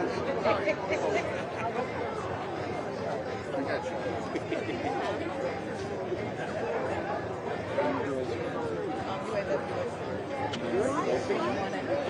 You got that call late at night. Yeah, I did. Walked right out. No lunch, no food. What do we want? Fair contract, tell them. What do we want? Fair contract. What do we want? Fair contract. What do we want? Fair contract. What do we want? Fair contract. When do we want it? Now. When do we want it? Now. When do we want it? Now. When do we want it? Now. Hey, hey, ho, ho. Corporate greed has got to go. Hey, hey, ho, ho. Corporate greed has got to go. Hey, hey, ho, ho. Corporate greed has got to go. Hey, hey, ho, ho. Corporate greed has got to go. Hey, hey, ho, ho. Corporate greed has got to go. Hey, hey, ho, ho. Corporate greed has got to go. Hey, hey, ho, ho. Corporate greed has got to go. Hey, hey, ho, ho. Corporate greed has got to go. Hey, hey, ho, ho. Corporate greed has got to go. Hey, hey, ho, ho. Corporate greed has got to go. Hey, hey, ho, ho. Corporate greed has got to go. Is this for everyone? All right. All right. Here we are. Let's have it.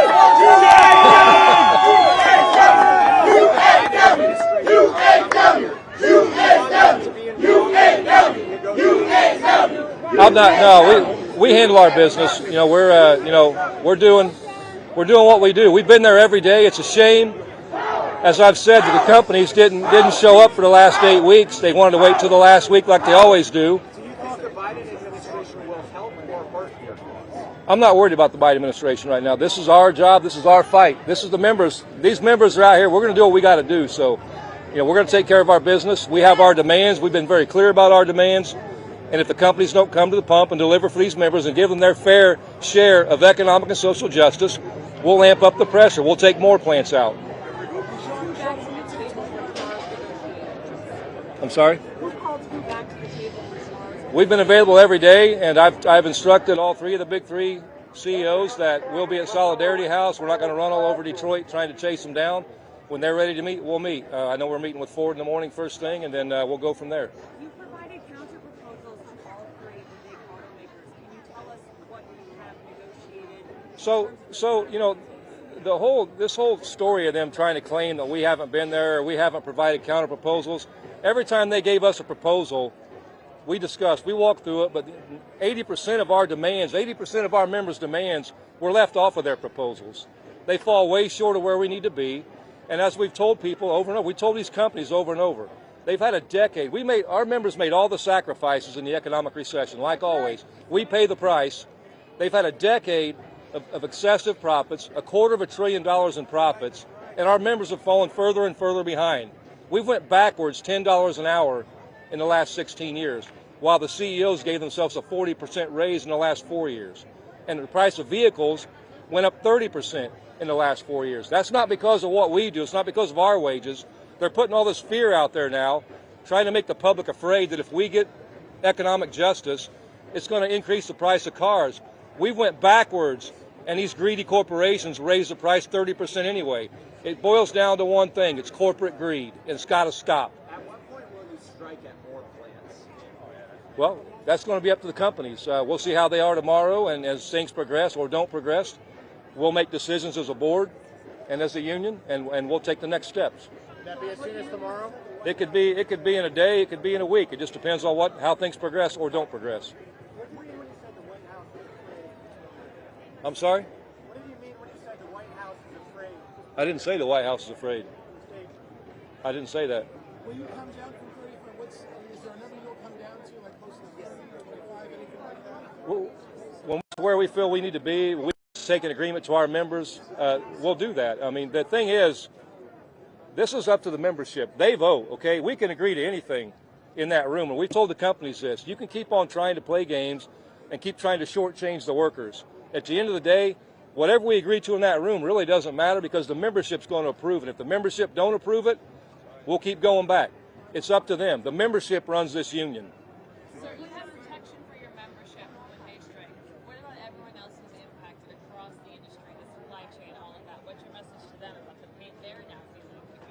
Well, everybody else in this system is feeling the pain anyway. That's what's so funny. Now all of a sudden the media and the talking heads want to talk about the pain that a strike will cause. Bring our members up here and let them tell you about the pain they go through every day. And those workers,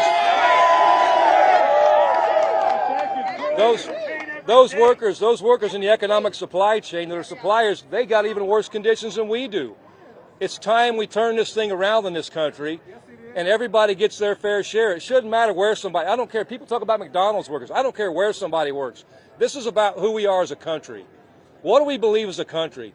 Do you truly believe that $15 an hour, do you believe $8 an hour is a living wage? 8's not, 15's not. We've got to turn this country around.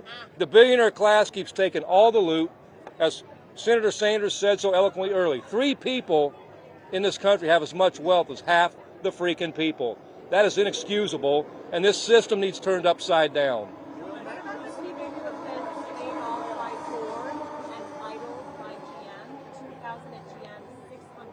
What's that? The Ford has just laid off 600 people, and GM announced idling of about 2,000 workers starting next week.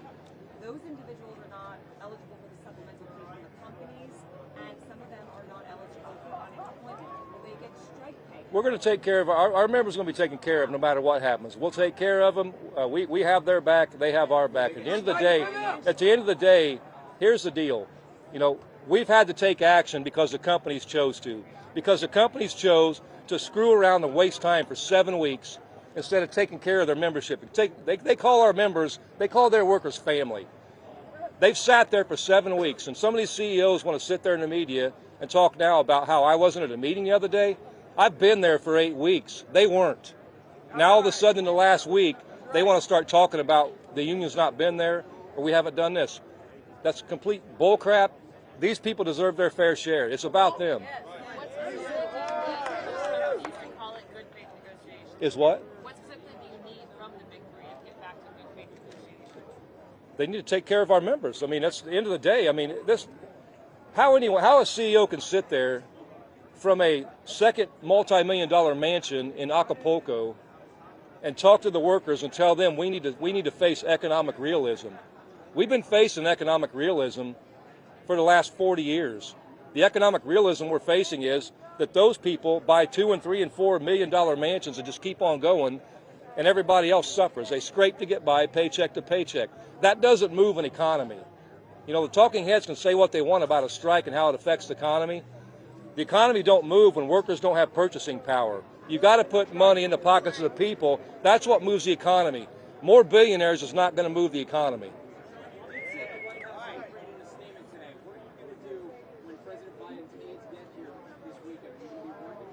We're just going to keep on bargaining. I'm not concerned with what the president does or who he assigns here. We're going to bargain. That's our job, is to bargain for our members, and we're just going to keep doing what we do.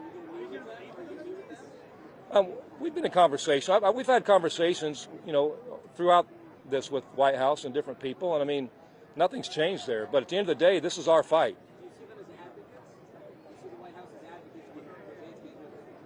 Look, I'm not going to get into a big political discussion here. This is about our members. It's about our bargaining. So, I mean, I really don't. I mean, I know a lot of people are trying to turn this into politics. This is about our membership. I didn't say the White House is afraid. No. Well, you can read. I can read you what I just said. No, let me go back. Let me correct you, because here's what I said, just to make sure we're all on the same page here. They agree. If you're locked out, what will you do? Are you going to allow Chief Sterling and Julie Sue into the building tomorrow? I'm sorry? Will you allow James Sterling and Julie Sue into UAW headquarters tomorrow? They're coming to Detroit. Tomorrow we're going to be bargaining. So. But I think they're here to help with that. Will you let them in the building? I don't know. We'll discuss. We'll make those decisions as we move forward. We haven't had that discussion, so I saw this on TV today. So. Were you expecting layoffs at Ford and temporary layoffs at GM when you picked the sites you picked? Were we expecting what? Were you expecting layoffs at Ford and temporary layoffs from GM when you picked the sites you picked to start the targeted strikes? Anything can happen when you strike. So, you know, it's a matter of, you know, and that's up to the companies. I mean, you know, there's going to be, you know, as plants go out, it may affect, you know, other people down the line. You know, that's a reality of any strike. So, you know, we plan the best we can. We've got a lot of smart people on our team that have a lot of strategy we've put into this, and we have a good way to go. We have a good system, and I think the stand-up strike is going to be very effective to get what this membership deserves. One more question, everyone. Because almost half of the workers on strike today are at Toledo's Vehicle 1 plant, and Stellantis had a statement out last night that seemed particularly menacing, talking about contingency footing for the whole company. Is the gap wider at Stellantis than it is for the No, actually, the gap's wide everywhere right now. There is no lead company right now. There's no company ahead of the others. It's pretty obvious the three of them are colluding together on some issues, because we get fed one thing from one, and then magically it shows up at the other two. So it's obvious, you know, they're doing what they do best, and that's fine. And I do want to correct that statement, because my statement was this: you know who's scared? The corporate media is scared, the billionaire class is scared, and the big three is scared. That's what I said. So. Thank you so much. Thank you, everyone. What's that? When you say you're going to take care of your workers who've been idled and laid off, can you be specific? Strike pay. How are you going to take care of them? If we have to go that route, we will. Yes. You know, it just depends on the scenarios, how people get put out. There's some people qualify for unemployment, some don't. It depends on the circumstance. Every circumstance, every state is different how they handle things. So, you know, we'll look at that and analyze it, and then we'll move as we have to. Thank you. What makes me confident I'll get a good deal? Because these people are fed up and they're tired of taking it. We're not going to stop until we do.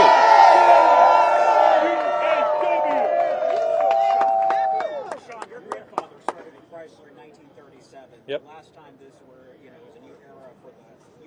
it like for you to now be seeing this new chapter for the union? I mean, you guys made history. It's a great honor. I mean, it's getting back to our roots. You know, I mean, obviously the union's a lot different than it was back then. This country's a lot different than it was back then. The auto industry's a lot different than it was back then. But you know, it's I'm not going to lie to anybody. I mean, when I walk in the door, a lot of times when I walk into meetings, I think of all my grandparents. All four of them at one time worked in the Big Three. Three of them retired from the Big Three. So it's an honor, and a lot of what I do is leaning on the things they taught me growing up, and that I learned from that generation growing up. And we've got to get back to that path. You know, they live the American dream, and that's what's been dead in this country for a long time. The middle class keeps shrinking. The wealthy class keeps growing, and that's what our fight's about. It's about economic justice for the entire working class. It's about getting back to a country where we have an American dream, because right now that American dream has been dead. Thank you all. I'm good. Thank you, everybody. Thank you so much.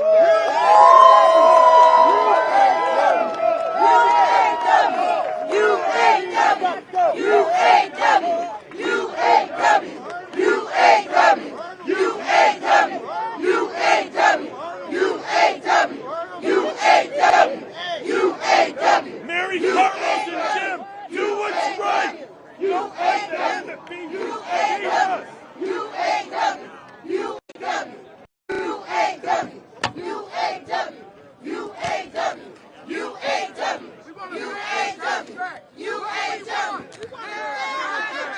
what's right, Mary Carlos and Jim. Do what's right. What do we want? Mary Carlos and Jim, look at yourselves in the face and answer who's doing what's right. Now! What do we want? Fair contract! When do we want it? Now! What do we want? Fair contract! When do we want it? Now! What do we want? Fair contract! When do we want it? Now! We won't strike! Shut it down! We won't strike! Shut it down! We will strike! Shut it down! We will strike! Shut it down! We will strike! Shut it down!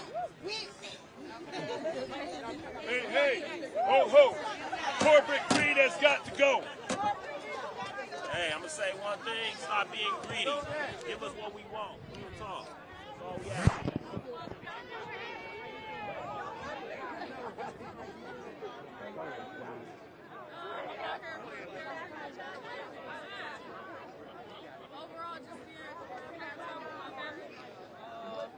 Stop the fumes.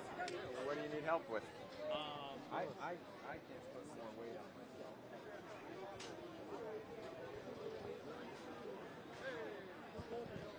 How long you been with